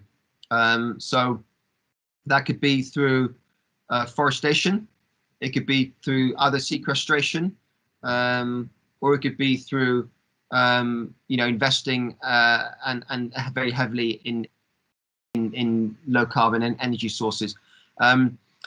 Some examples: Copenhagen, they have a big net zero goal by 2025. They own an energy company. The city owns an energy company, and they're building offshore wind farms in Denmark, in Germany, in the UK, and they're counting that towards their net emissions. So that's one approach. Again, there's no definition yet to say that's right or wrong. For GPC, they can't report those negative emissions because it doesn't fit the GPC boundary, so they're still reporting emissions to the GPC, but for their own purposes, they're reporting net emissions based upon them investing in offshore renewables in other countries because they own an energy company. For other cities, they have very aggressive forestation programs where they're planting, like 1 million trees a year, and they're quantifying those reductions. But the hope also is that by 2050, our economies will have changed a lot, that we have clean electricity. All our vehicles will be electric powered, so there's no need for diesel or petrol fuels. So I think net zero is mostly, the focus should be on reducing emissions as much as you can, and only for those really difficult to treat sources. And hopefully by then there shouldn't be that many sources left, because we'll have electric vehicles, electric heating, electric cooling, electric cooking, and it'll just be a few emissions that are very difficult to get rid of. And for those, you might have some tree planting or some other sequestration activities and technology that may not yet have been invented that might happen in the future. So there's yeah, to answer your question, there's no clear definition yet. I think it's work in progress. I think for now it's just cities making a commitment to achieve that place in 30 years' time, recognizing that technology changes, but also that hopefully by then we should have a zero carbon grid, which will account for most reductions in most cities anyway. Another follow-up, this is more of a policy approach. So if we know, like countries like Malaysia, they have established a national target, an NDC, National Determined Contribution. At the moment, it's still based on GHG intensity. So in the past few years, cities tend to adopt that target as their own city target. They just align with the city target. So from your experience, do cities align with the national target, or can they be more? They are allowed to be more ambitious, from intensity and just use base year or absolute. I mean, in our project, that's what in terms of our policy approach, that's what we are going to. We actually identified certain cities to actually go net zero by 2050, which I think is a reasonable target, but not all of the cities, mainly for the big cities. But to get there, can they align with the national target? Yeah. So I would always encourage cities to align with a science-based target. So base your target on what is needed and what the science tells us is needed in terms of gas reductions, and that is 1.5. 1.5 has to be the goal for everyone if we are to avert dangerous climate change, and that means absolute reductions, not reductions in intensity, but absolute reductions in emissions, particularly for a country and wealthy cities in Malaysia. So I would recommend, again, this is my recommendation. I'm not Malaysian. I don't work with your colleagues and your agencies, but my recommendation would be to set a base year target, to focus on actual reductions that you can make, and not on intensity target. It depends whether you can do that. Depends upon your national government, and I know in China, any target set need to be aligned with the national goal. So Chinese cities can't set an independent target from the national ambition. I don't think that applies in the case of Malaysia. My understanding is you have the freedom to set your own targets, and I definitely would. And use that as a way to challenge the national government to say, look, if we're committing to base year actual reductions and what these more ambitious 1.5 aligned targets, well, then why can't you? So use it as a way to challenge, engage them in making more commitments to the NDC and saying, look, we're committed. These 5-10 cities in Malaysia, which together contribute, maybe 20%, 30% GDP, we're committed to net reductions by 2050. We're committed to these reductions by 2030. So give them the confidence that the cities are on their side and they can be more ambitious in their NDC. So that's probably the argument I would make is to set your own targets, align them with the science-based approach, and then use that as a way to encourage the national government to be more ambitious, knowing they have your support, knowing they are supported by these 5, 10, 15, 50, 100 cities in Malaysia. They will support more ambitious climate action as a way to encourage the national government to improve on their NDC at the next iteration. Thanks, Mike. But let me just show you quickly. Just want to show you two websites. Let me just quickly find them online, and let me just share my screen with you. And I'll share these links with you as well. And then we'll come into the Menti exercise that I promised. Let's just go to this one. So this is the Science-Based Targets website, which is really where they they talk about, taking nature as a, nature has a limit. There's only so many emissions nature can take, and therefore we've got to base our reductions on what nature's telling us, not on what politics is telling us. Obviously, politics is important in terms of mediating that, but the approach here is that let's base our reductions on science, and not on anything else. So they've got quite a number of resources in here on how to set a target, how to reduce emissions, what net zero means. So it's a useful resource where you can find lots of information from different organisations, and there is also here, why is it SVT's science-based target as a city. So there's guidance there on what you could do as a city to set a target. So I would definitely have a look at this website, and there's guidance there. Just click on Take Action Now to see where that takes us. There's a guide there on what you can do as a city, and there's information here also. There's a guide there which I'll quickly download for you around how to set a science-based target for cities. So I'll share this with Deep as well, so he can send that to you straight away. But also have a look at this website on what to do. The second website is on the Race to Zero. This is a UNFCCC initiative, which is a big commitment leading up to the COP in Glasgow this year, where they want to get as many cities, regions, and companies, etc., committed to making these very ambitious reductions. And so, as part of there's Race to Zero for cities. So let's click on that and see where that takes us. There's a big program to mobilize 1,000 cities around the world to commit to science-based target setting by November, by the COP26 in Glasgow, and to really show the world that cities are committed to reducing emissions very aggressively and very ambitiously. So they've got a list of commitments here on what reductions you would need to make, or what commitments you need to make. But critically here, they're saying that to be part of this initiative and to get credibility as a city and visibility as being a pioneer, a leader on climate change mitigation, to adopt a science-based emission reduction target consistent with constraining temperature rise to 1.5, including a fair share of a reduction of 50% by 2030 and reaching zero carbon by 2050. So a fair share of a global reduction of 50%. So it doesn't mean you need to reduce emissions by 50%, but it means you need to do your fair share of that global reduction. And you can find what that means in this guide from the SBT network. So they're aligned.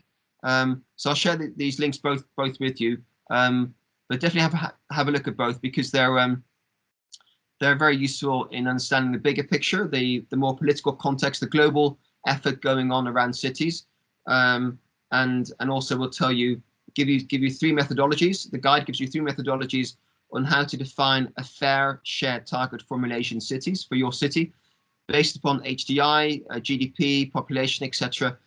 You can find out what your fair share target should be.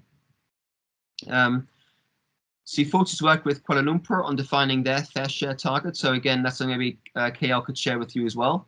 But that, defines what will be a very ambitious target, but it means that your city's playing your fair share in trying to limit warming to 1.5 degrees. And you can use that to put pressure on your national government, potentially, to be more ambitious in their NDC at the next iteration. Any questions on this?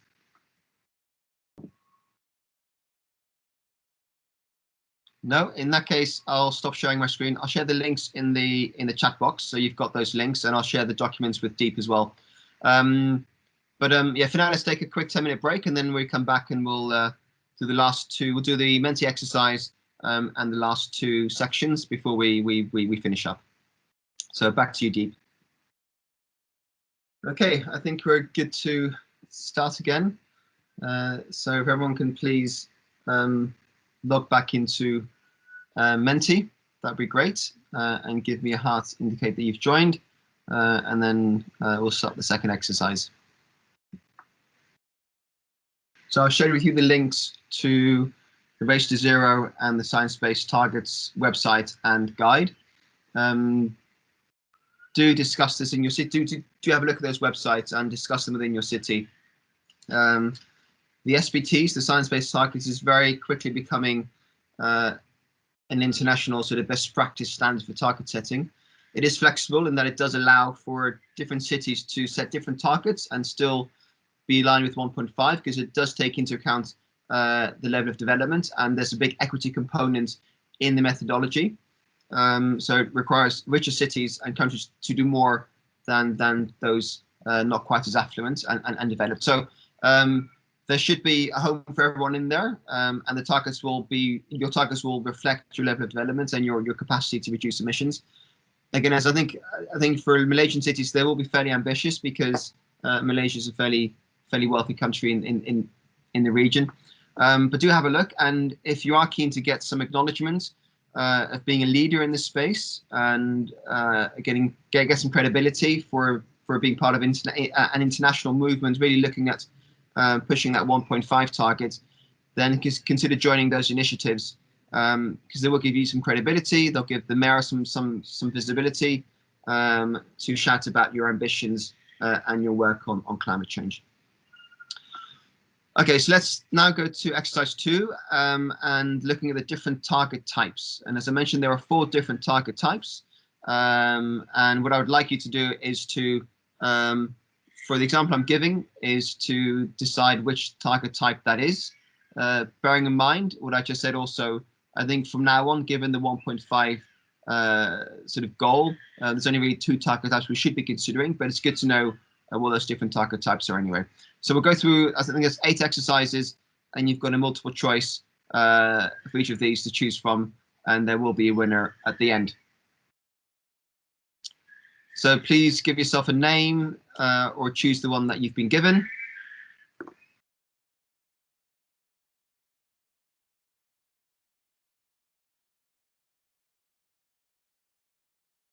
Okay, so let's get started.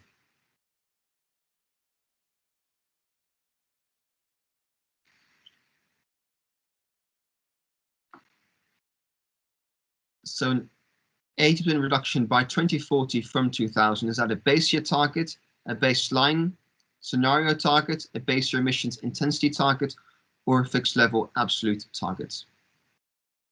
Okay, and that was a base year target because we have a reduction in absolute 80% from a base year from 2000. So that's a base year target. Okay, next one. 60% from BAU, business as usual, so it's a forecast in 2030. Okay, and that's a baseline scenario target because you're reducing based upon a forecast, not a base year. Okay, question number 3.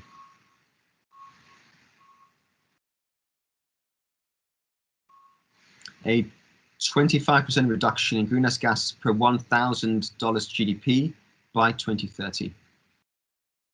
And that's, of course, a base year emissions intensity target because it's per unit of GDP, in this case, per $1,000 of GDP.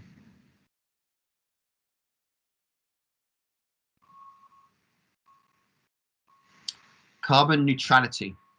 What kind of target is carbon neutrality? Base year, baseline scenario, base year emissions intensity target, or fixed level absolute target? Carbon neutrality, net zero emissions. And that is a fixed level target because we're achieving a fixed level, which is net zero carbon by 2050. That's what I'm adding. But it's a fixed level because it's an absolute reduction to a particular level, in this case, carbon neutrality. Halving per capita emissions by 2030. Halving per capita emissions by 2030. Is that a base year target, a baseline scenario target, a base year emissions intensity target, or a fixed level absolute target? Correct, that's a base year emissions intensity target. Again, the emissions per capita indicating it's an intensity. This was missing some information. It was missing the base year. We don't know by when the reductions will be measured by or what the base year was. And you often find that when people report targets, they may not give all the information, but you can deduce what type of target it is by the information that is provided. In this case, halving emissions per capita by 2030. It could be based on a scenario if it was a forecast, but you're halving it, so it's unlikely to be a forecast. but per capita always indicates it's an intensity target. Okay, next one. A 30% reduction in the next 10 years. 30% reduction in the next 10 years. And it's a base year target. It's a reduction.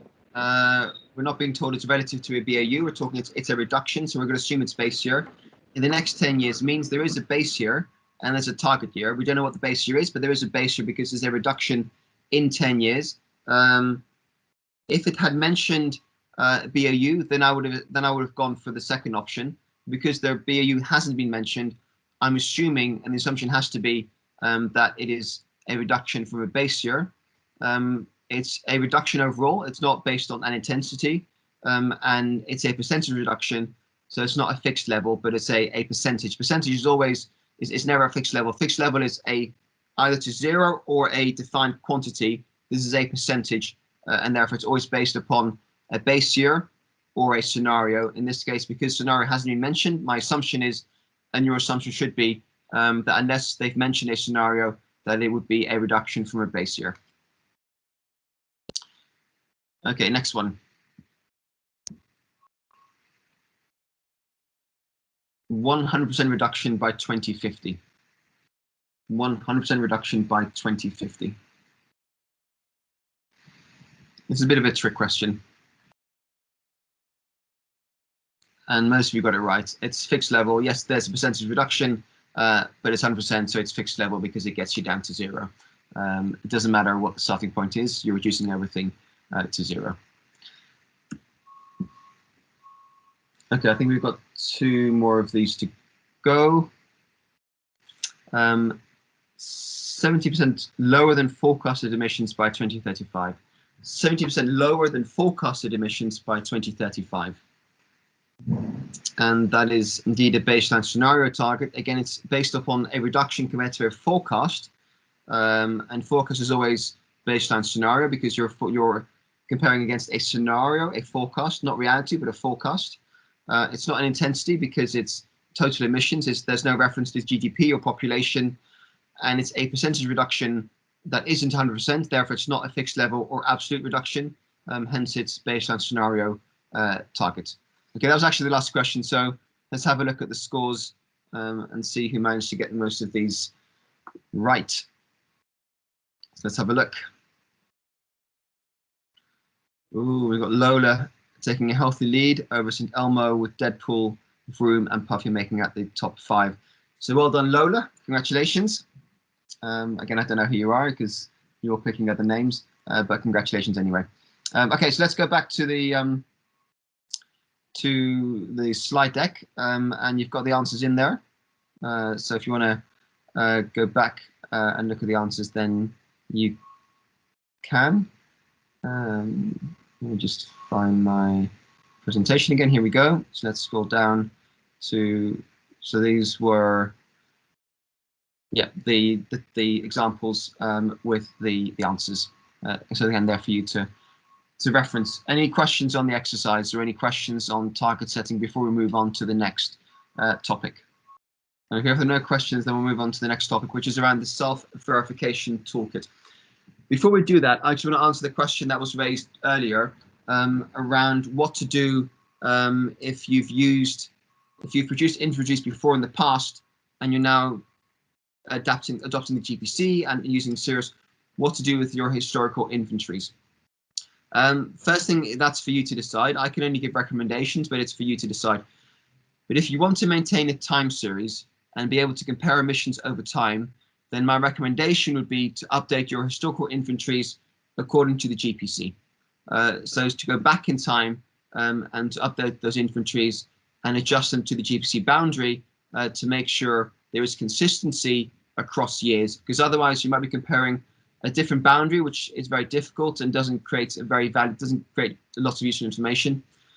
So to be able to use it as a time series and a comparison and to measure your progress, my recommendation would be to go back and find some time and redo those inventories in your GPC, using GPC in Cirrus to make sure they are consistent with each other which allows you then to use them for modeling, forecasting, and tracking purposes. The best way to do that is to produce the inventory for the current year in Cirrus using the GPC, identify your activities, your emissions, and then, as I mentioned before, simply save that version as another file, and then update the activity data. So there's no need to then to start again with Cirrus for every inventory. Create the one for your current year, then save them as multiple versions, like current year is 2017, save a version for 2016, 2014, 2012, 2010, for example, and then simply update those with the data you've got. And that shouldn't hopefully take too long, because you already have the data in your existing inventories, and then simply copy them across into that Cirrus file, which you've already set up with your boundary and your activities. So that shouldn't hopefully not take too long, but it will give you a very good time series and a very good data to track progress and report to stakeholders on the impact you're having in reducing emissions, or indeed identifying sectors that are increasing or reducing emissions.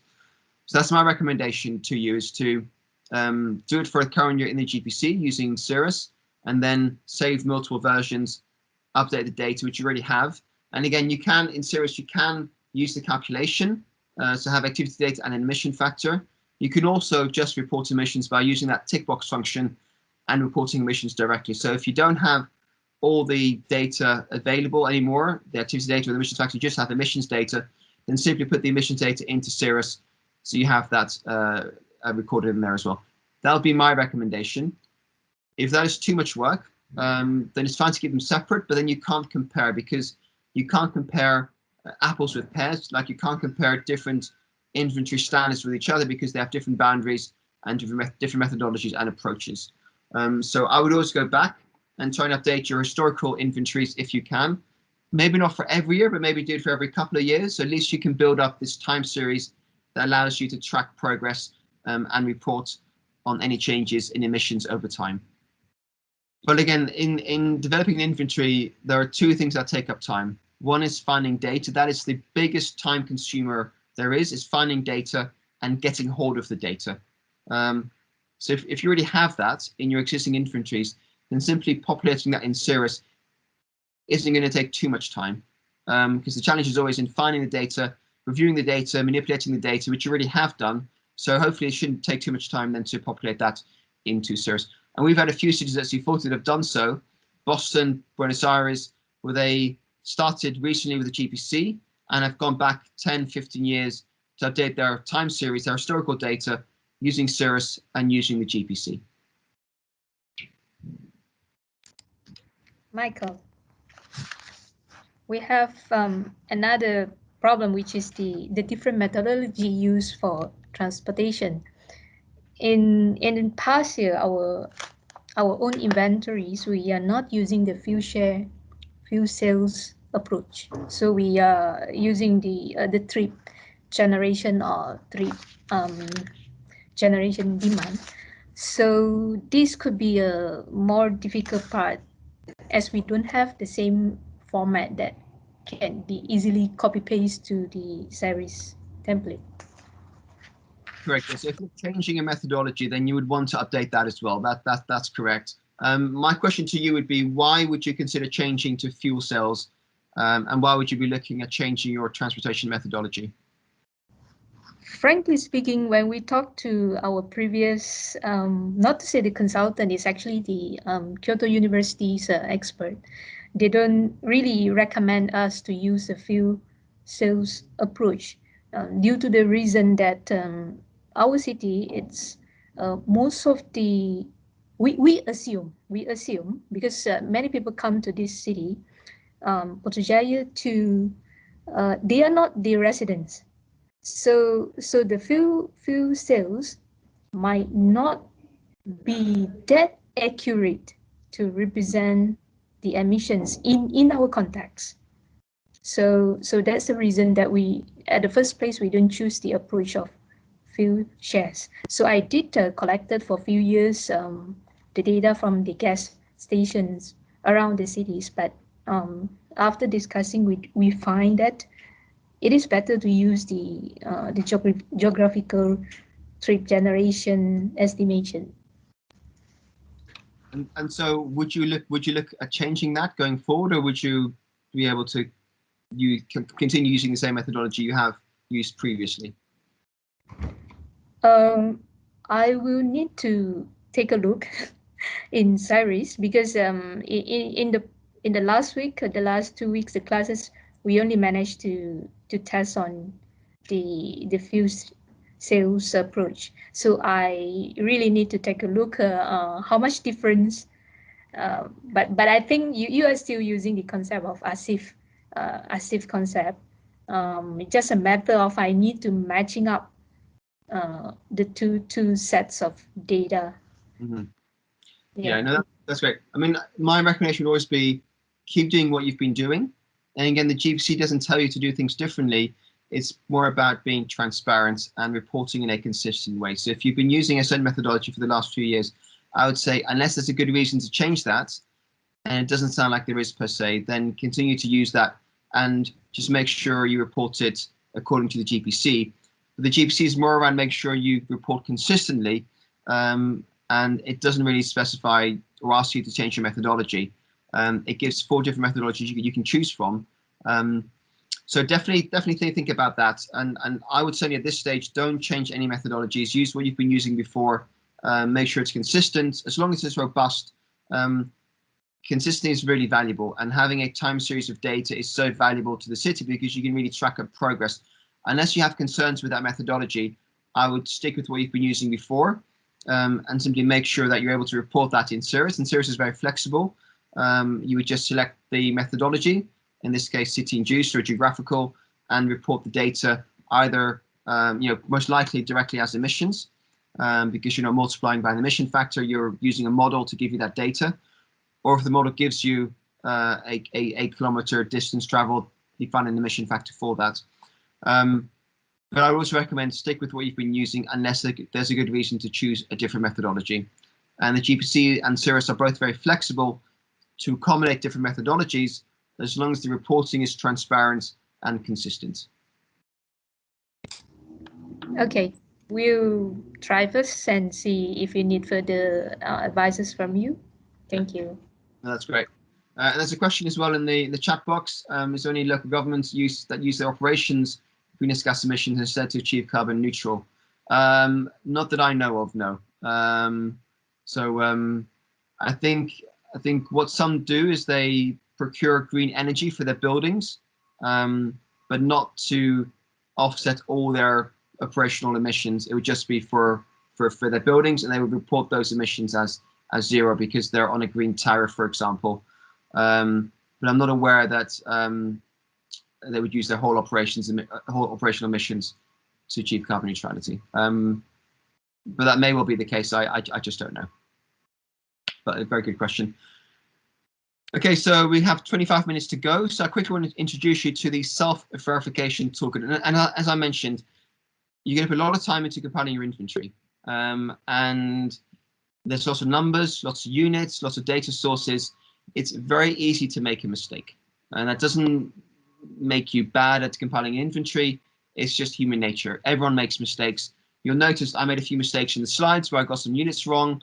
And that happens because you're dealing with numbers, and it's often difficult to keep an eye on every single detail, which is why checking your data is so important, because it's so easy for some simple mistakes to creep into your inventory, and they may have a big impact on your results. So always checking your data sources, your methodologies is always very important and good practice in managing your inventory. You can do this yourself by reviewing your inventory on a regular basis. You can do this by paying a consultancy to do a verification of your inventory, and they would typically charge, I think, between $10,000, $20,000, $30,000 to do this, so quite a bit of money. But they would go through your inventory and give you the assurance from a third party that all the numbers are correct, all the calculations are correct.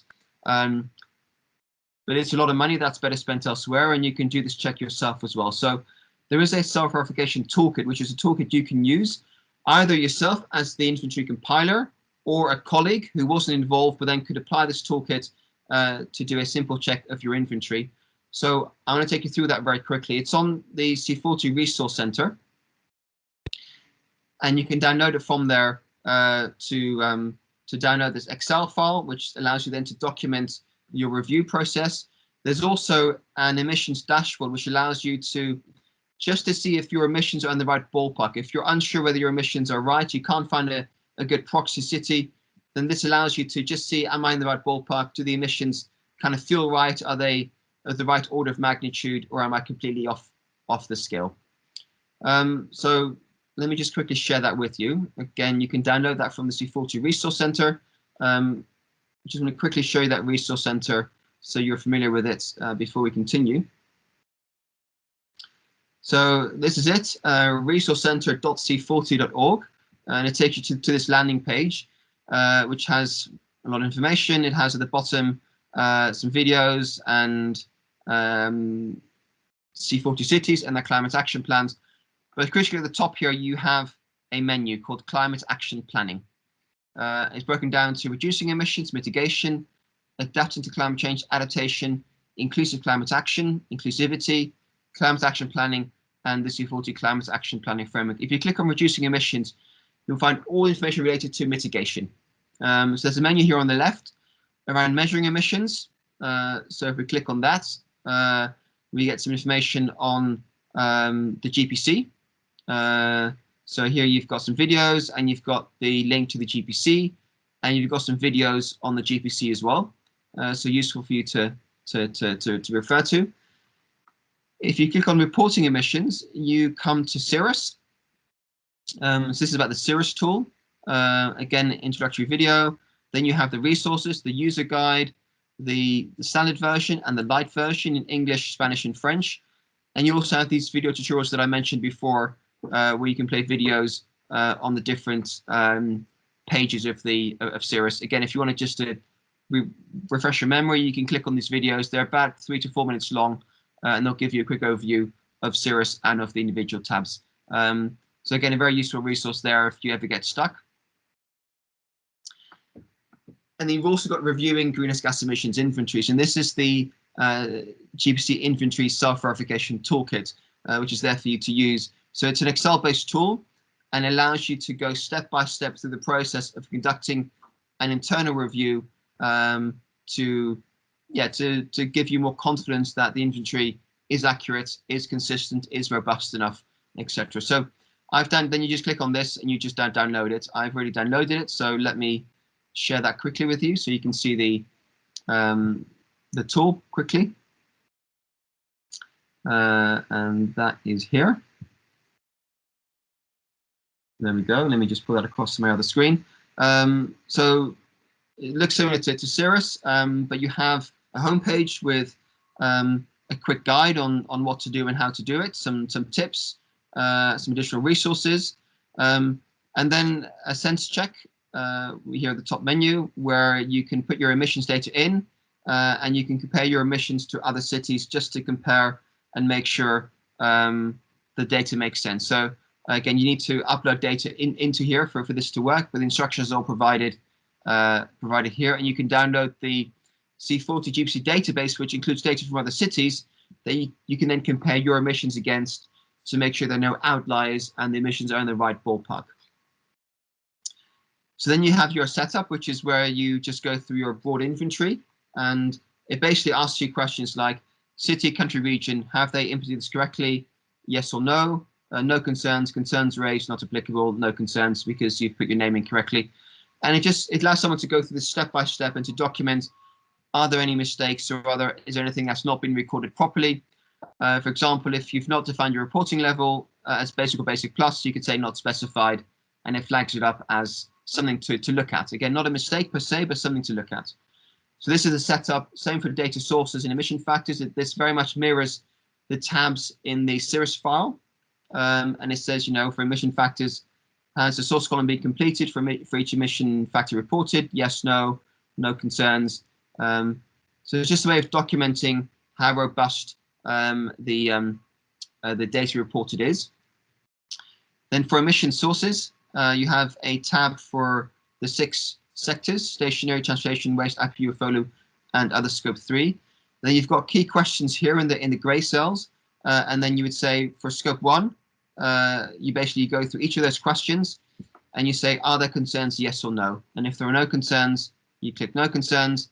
If there are concerns, you have a chance to report them, and you can do them as an overall assessment, so for the whole sheet, or you can do them by columns. So you have all the different columns here: emission source, notation keys, activity data, and all the key questions that you should be checking and asking yourself to make sure it's been populated correctly. So just very useful for you to just really review these questions that you should be asking yourself every time you populate the inventory, and to make sure it's been done correctly and transparently and robustly. So for example, here under notation keys, again, a reminder that you can't use any for scope 1 or scope 2 sources under basic. So it just reminds you of some simple questions to ask yourself in reviewing the inventory data. So very easy to complete. It shouldn't take too long, but it's often useful to go through this either yourself or to ask a colleague to review this on your behalf, again, to give you confidence that the data is all correct. So this is a summary table which basically gives you all your answers, and you can then decide to take action or not. So yes, high priority, this is my action, and then has it been addressed, yes or no. And so it's just a way of just reviewing your inventory. It goes through all the cells, all the questions you should be asking yourself, and allows you then to say, yes, I've reviewed this, I've documented this, or this requires some further action, I've now addressed this action. So it's a very useful tool that you may want to use either yourself or ask a colleague to do so, just to give you confidence that all the data is being populated correctly and there are no obviously glaring mistakes or omissions in your inventory. So any questions on that at all? Any questions on these self-verification toolkits? Is there something you think you might want to use? Do you have you done any verification in the past, either internally or through a third party? Is it something you think is important? Something you think actually it's nice to have, but given how busy we all are, we're not going to get around to doing this? Just be good to maybe just get some feedback from you on whether you've done verification before or whether you see yourself doing this going forward. No, you're going shy at the moment, but that's fine. Again, this is there for you to use. It's not a requirement. It is recommended just to give you more confidence that everything's been reviewed properly before you make it public. Because the worst thing you do is you make it public and then someone spots a mistake or an omission, and you've got to rectify it, and there's damage control. So either make sure this is part of your process all the way through. So do quality control and assurance all the way through your work in irregular intervals, or make sure you do a verification check at the end, either yourself or by someone else, to make sure the service file has been completed properly, and critically that the numbers you're reporting kind of make sense and they fall in the right ballpark. Because the last thing you want to do is report emissions for a sector and they're 3 times as high as any other city in your region. You know, there may be a good reason, but it's good to just double check that and to ask yourself, does this make sense in my context, given these data sources and given the country that we're in. Okay, so that's the self-verification toolkit, again available on the C40 Resource Center. Let me just share the link in the chat box with you, so you have that's there. And again, that's also where you'll find the Cirrus files, the Cirrus guide, the videos, and you'll also find the GPC report plus videos on the GPC, and some videos from people who are actually using the GPC and Cirrus and their feedback. So a very useful resource center for all your needs on emissions reporting. And it's available on C40's website, but it's available for all cities. So not just for C40 cities, but all cities globally to use. Okay, so we're getting there now, everyone. So quickly on the self-verification toolkit, we just covered that. I just went up one. So the final section for today is the action plan. And again, this is really important. It is important that you identify your actions, and this becomes an ongoing process to improve your inventory, to find ways to engage other stakeholders, and to make more information public and more transparent. So there's always room for improvement. I've never seen a perfect inventory. So please do use an action plan, and you've got a template here and in your workbook. I'm not sure if you had a chance to populate that as you went through the workbook, but please do take time to sit down either by yourself or with your team to say, look, we need to get data for these different subsectors. Where are we going to get that from? Who can we talk to? And what's the action that we're going to take to get that data and to have those conversations? So sit down, go through all the subsectors, think, do we have the data for these subsectors? Is that the right data? Could there be better data? Where could that additional data come from? Who has the data? Which agency, which department, which colleague, which team, which website? And do a broad search. Don't use what you've always been using, but use it as an opportunity to say, look, we're starting afresh. Let's look at all potential data sources and let's consider them all before deciding on one that we're going to be using going forward. And don't just take what you find initially as what's available. Quite often, national government will publish data just for the nation, for the country, but they might have data broken down by city, by region, which they don't publish, but they'll have it aggregated. They'll have it disaggregated, but just report the aggregated number. So it's always worthwhile having a conversation with your national agencies, ministries, departments to say, look, this is a great publication, you need some really good national data, but any chance you have that data from my city boundary? So always try and have that conversation. Try and see, is there better data available? Can they break it down for me? Can they give it to me in the right format? For example, in Birth 3, all the data is in a PDF document. You might want it in an Excel file. You may be able to get that by contacting the ministry for that data. So look at the data, look at what you need, look at what's available, but always ask questions. Can I get better data? Can I get disaggregated data? Can I get more timely data? And talk to people. You may get no as an answer, but that's your starting point. But you might get yes, you might get better data. You won't find out unless you have those conversations. So please do populate this action plan and identify everything you want to do to improve the quality of your inventory. And then, with your colleagues, start to have those conversations, but make sure it's a planned process and not a random process, depending upon ad hoc or informal conversations. Make sure there's a clear structure and method to this process. So you want to do that for stationary energy, for transportation, and for waste. Those are the three basic sectors, and that's your initial target, is to produce a basic inventory. Basic plus is recommended, but optional. And again, I would focus first on basic, get that done properly, and then think around about a FOLU and IPPU. Any questions on the action plan? Okay, no questions. So your first action after today should be to sit down with your team, compile your team. That could be you, one colleague, or a broader team, and look at your data you currently have, what you need, and begin to compile this action plan to help you move forward. And also think around the timeline and think around it's going to take time to get this data. So start early with identifying data sources, data owners, and start early having those conversations with them because these things often take quite a bit of time. Okay, so that completes Module H. So that's just a quick summary. Today we discussed inventory management, looking at your whole inventory. We looked at data management, looking at the data points and QA/QC procedures. We gave examples included in Birth 3. Again, do have a look at that section in the report because it's very useful information. And you'll find different organizations involved in those processes that you might want to contact for their advice and their data sources. We then looked at different ways of communicating your results to different audiences, and we did an exercise to really think through the messages, the media, the formats, etc.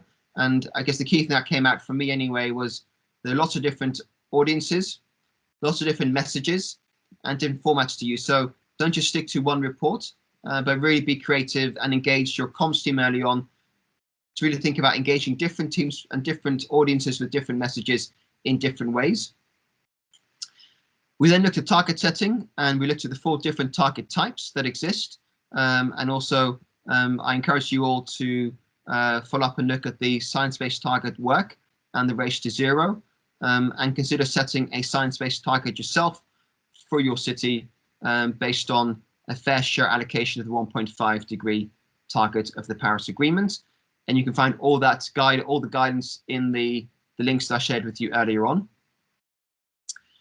I then took you through the self-verification toolkit as a way of checking your inventory before you make it public and before you share your results, to make sure all these sections have been completed properly and there are no accidental omissions or mistakes in your inventory. This happens very often. Don't feel bad if you make a mistake. It happens to everyone. But do make sure you have a process in place to catch those mistakes. And either by doing that yourself or by asking a colleague or another team to do that, or potentially through a third party. And then finally, we touched on the importance of having an action plan. And my recommendation to you after this is to sit down with your team and really think through that action plan and make sure you have that in good time, because it often takes a few months to get data, to get meetings organized. So you have plenty of time before you need to record and release your next inventory. And that brings us full circle to the end of these 8 modules. It's been a real pleasure teaching you and sharing my knowledge with you, and hopefully you found this very useful. And the world of GPC, CRF and Cirrus seem far less scary than they did at the start. So with that, I'll hand back to Deep. We've still got some time for questions. Yeah, no, thank you very much for your time and your interest. I think we do still have a few sessions for one-to-ones and follow-up questions, but I'll let Deep go into that and manage that. But for me, thank you very much, and I'll hand over to Deep and for any further questions. Thanks, Michael, for the presentation. So is there any questions before we conclude today's session?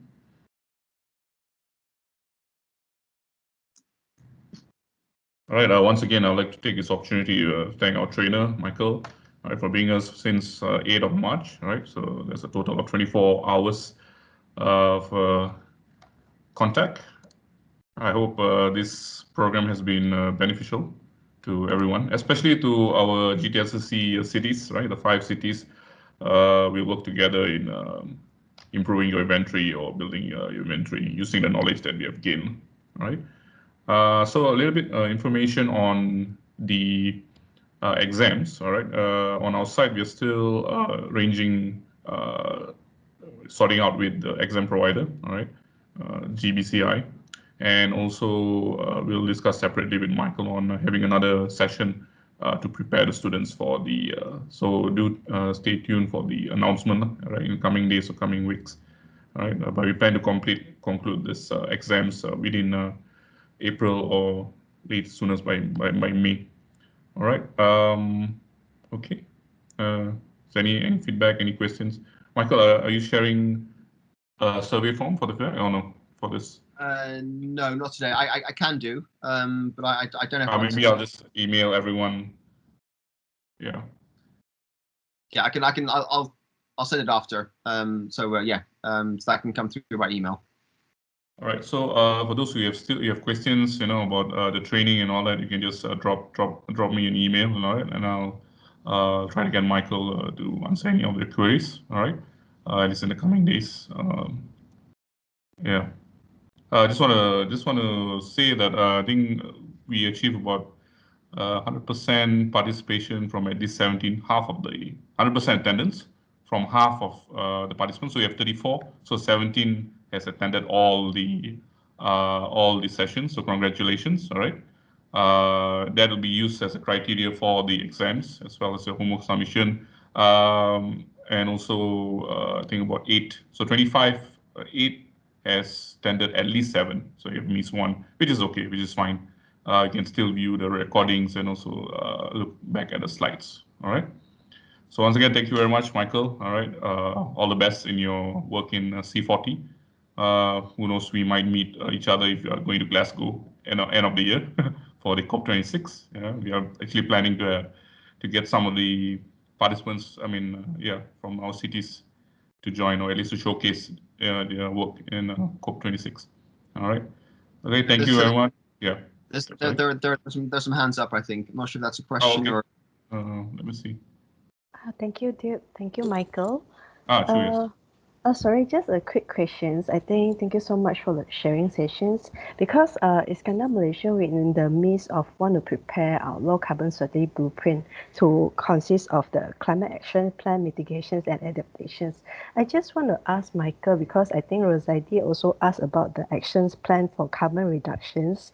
If let's say we're using GPC to do the GHG inventory so that we have best year data, how actually the next step, how you actually use the data to do target setting? Is it a modeling involved and so on? Because previously where I'm more involved in a Japan side of developing a baseline scenario, we would like to hear how actually C40 set target for your participating cities. Thank you. That's a great question. So I'll quickly answer that. So in terms of setting targets, those are within C40, those are driven by the science-based target setting work. So cities in C40, they have to align their targets with the science of 1.5 degrees. So those targets are set by research. And then we use some tools to model how cities can best achieve those targets and where those reductions could come from. So there is a bit of modeling involved in trying to understand what reductions would need to be made from which sectors and through which strategies to achieve that reduction. So as part of the exercise, we then model emissions without any action, what would happen under a business as usual scenario, so how emissions would change in the absence of action, so what's the increase if we do nothing. And then we would help cities identify what actions they can take based on their emissions profile, so where their emissions come from. We would use that as a starting point to identify potential actions and strategies to reduce those emissions. And then we work with them through based on looking at different assumptions and different actions they could take by when to reduce their emissions in line with those targets, so to make sure they hit those targets. So the target setting is done separately, but then the modeling work comes in to how you match that target, how do you achieve that target, and where do the reductions come from. For C40 cities, we use a tool called Pathways, which is a scenario modeling tool, which is fairly involved and would need consultancy support. There are other tools out there that can do that work as well, from the World Bank and from other organizations. Similarly, if you have advanced modeling skills or Excel skills, you can do those in-house as well. The key thing is to document your assumptions. There's enough guidance around on which actions have the biggest impact. If you just have a look at some materials on C40's website, then yeah, and I can add those names to the chat box afterwards. There are tools like LEAP from the US. There's a tool called APAX from the World Bank. The JICA have their own tool as well. So there are different tools available. It's for you to decide which tool is most appropriate given your capacities and your own skills. If you don't want to use a modeling tool, then there are other resources that basically tell you for your type of city, based on your profile, these are the main actions you should be taking. So you don't need to, if you're a small city with limited resources, there may not be the value of doing very advanced modeling, and you can simply select the key actions based upon a literature review and your emissions profile, and then base your reductions on that.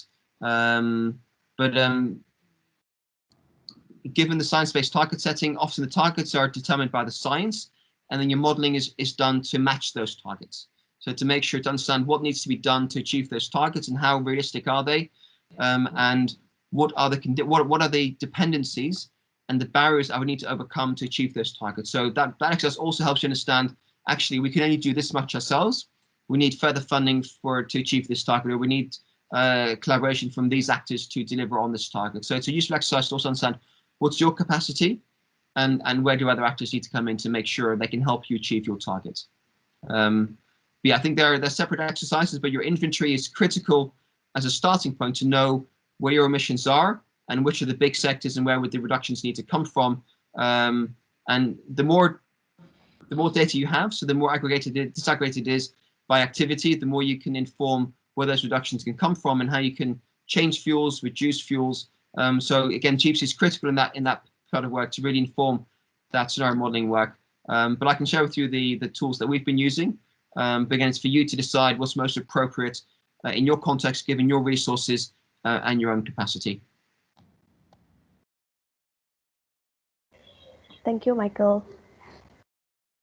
Thanks, Joyce. Excellent question. I think for cities who have developed a few years, I think they are looking for a tool to look at decarbonation scenarios up to a certain year. So I think there's an interest among cities, and I think we can explore as well on how we can. Is there any sort of training sessions that can be arranged, Michael? Absolutely, they can be organised. There are. I think it's fairly. It requires some advanced Excel skills. But Okay. these training sessions could be organised. That could be a follow up to the infantry work. Is to run some sessions on scenario modelling. Okay. All right. We'll have an internal discussion, and we'll figure out if we can do that. All right. If there's no more question, once again, thank you very much. All right. And we will communicate with all the participants, and also we'll issue the certificate of completion, all right, to all of the participants. All right.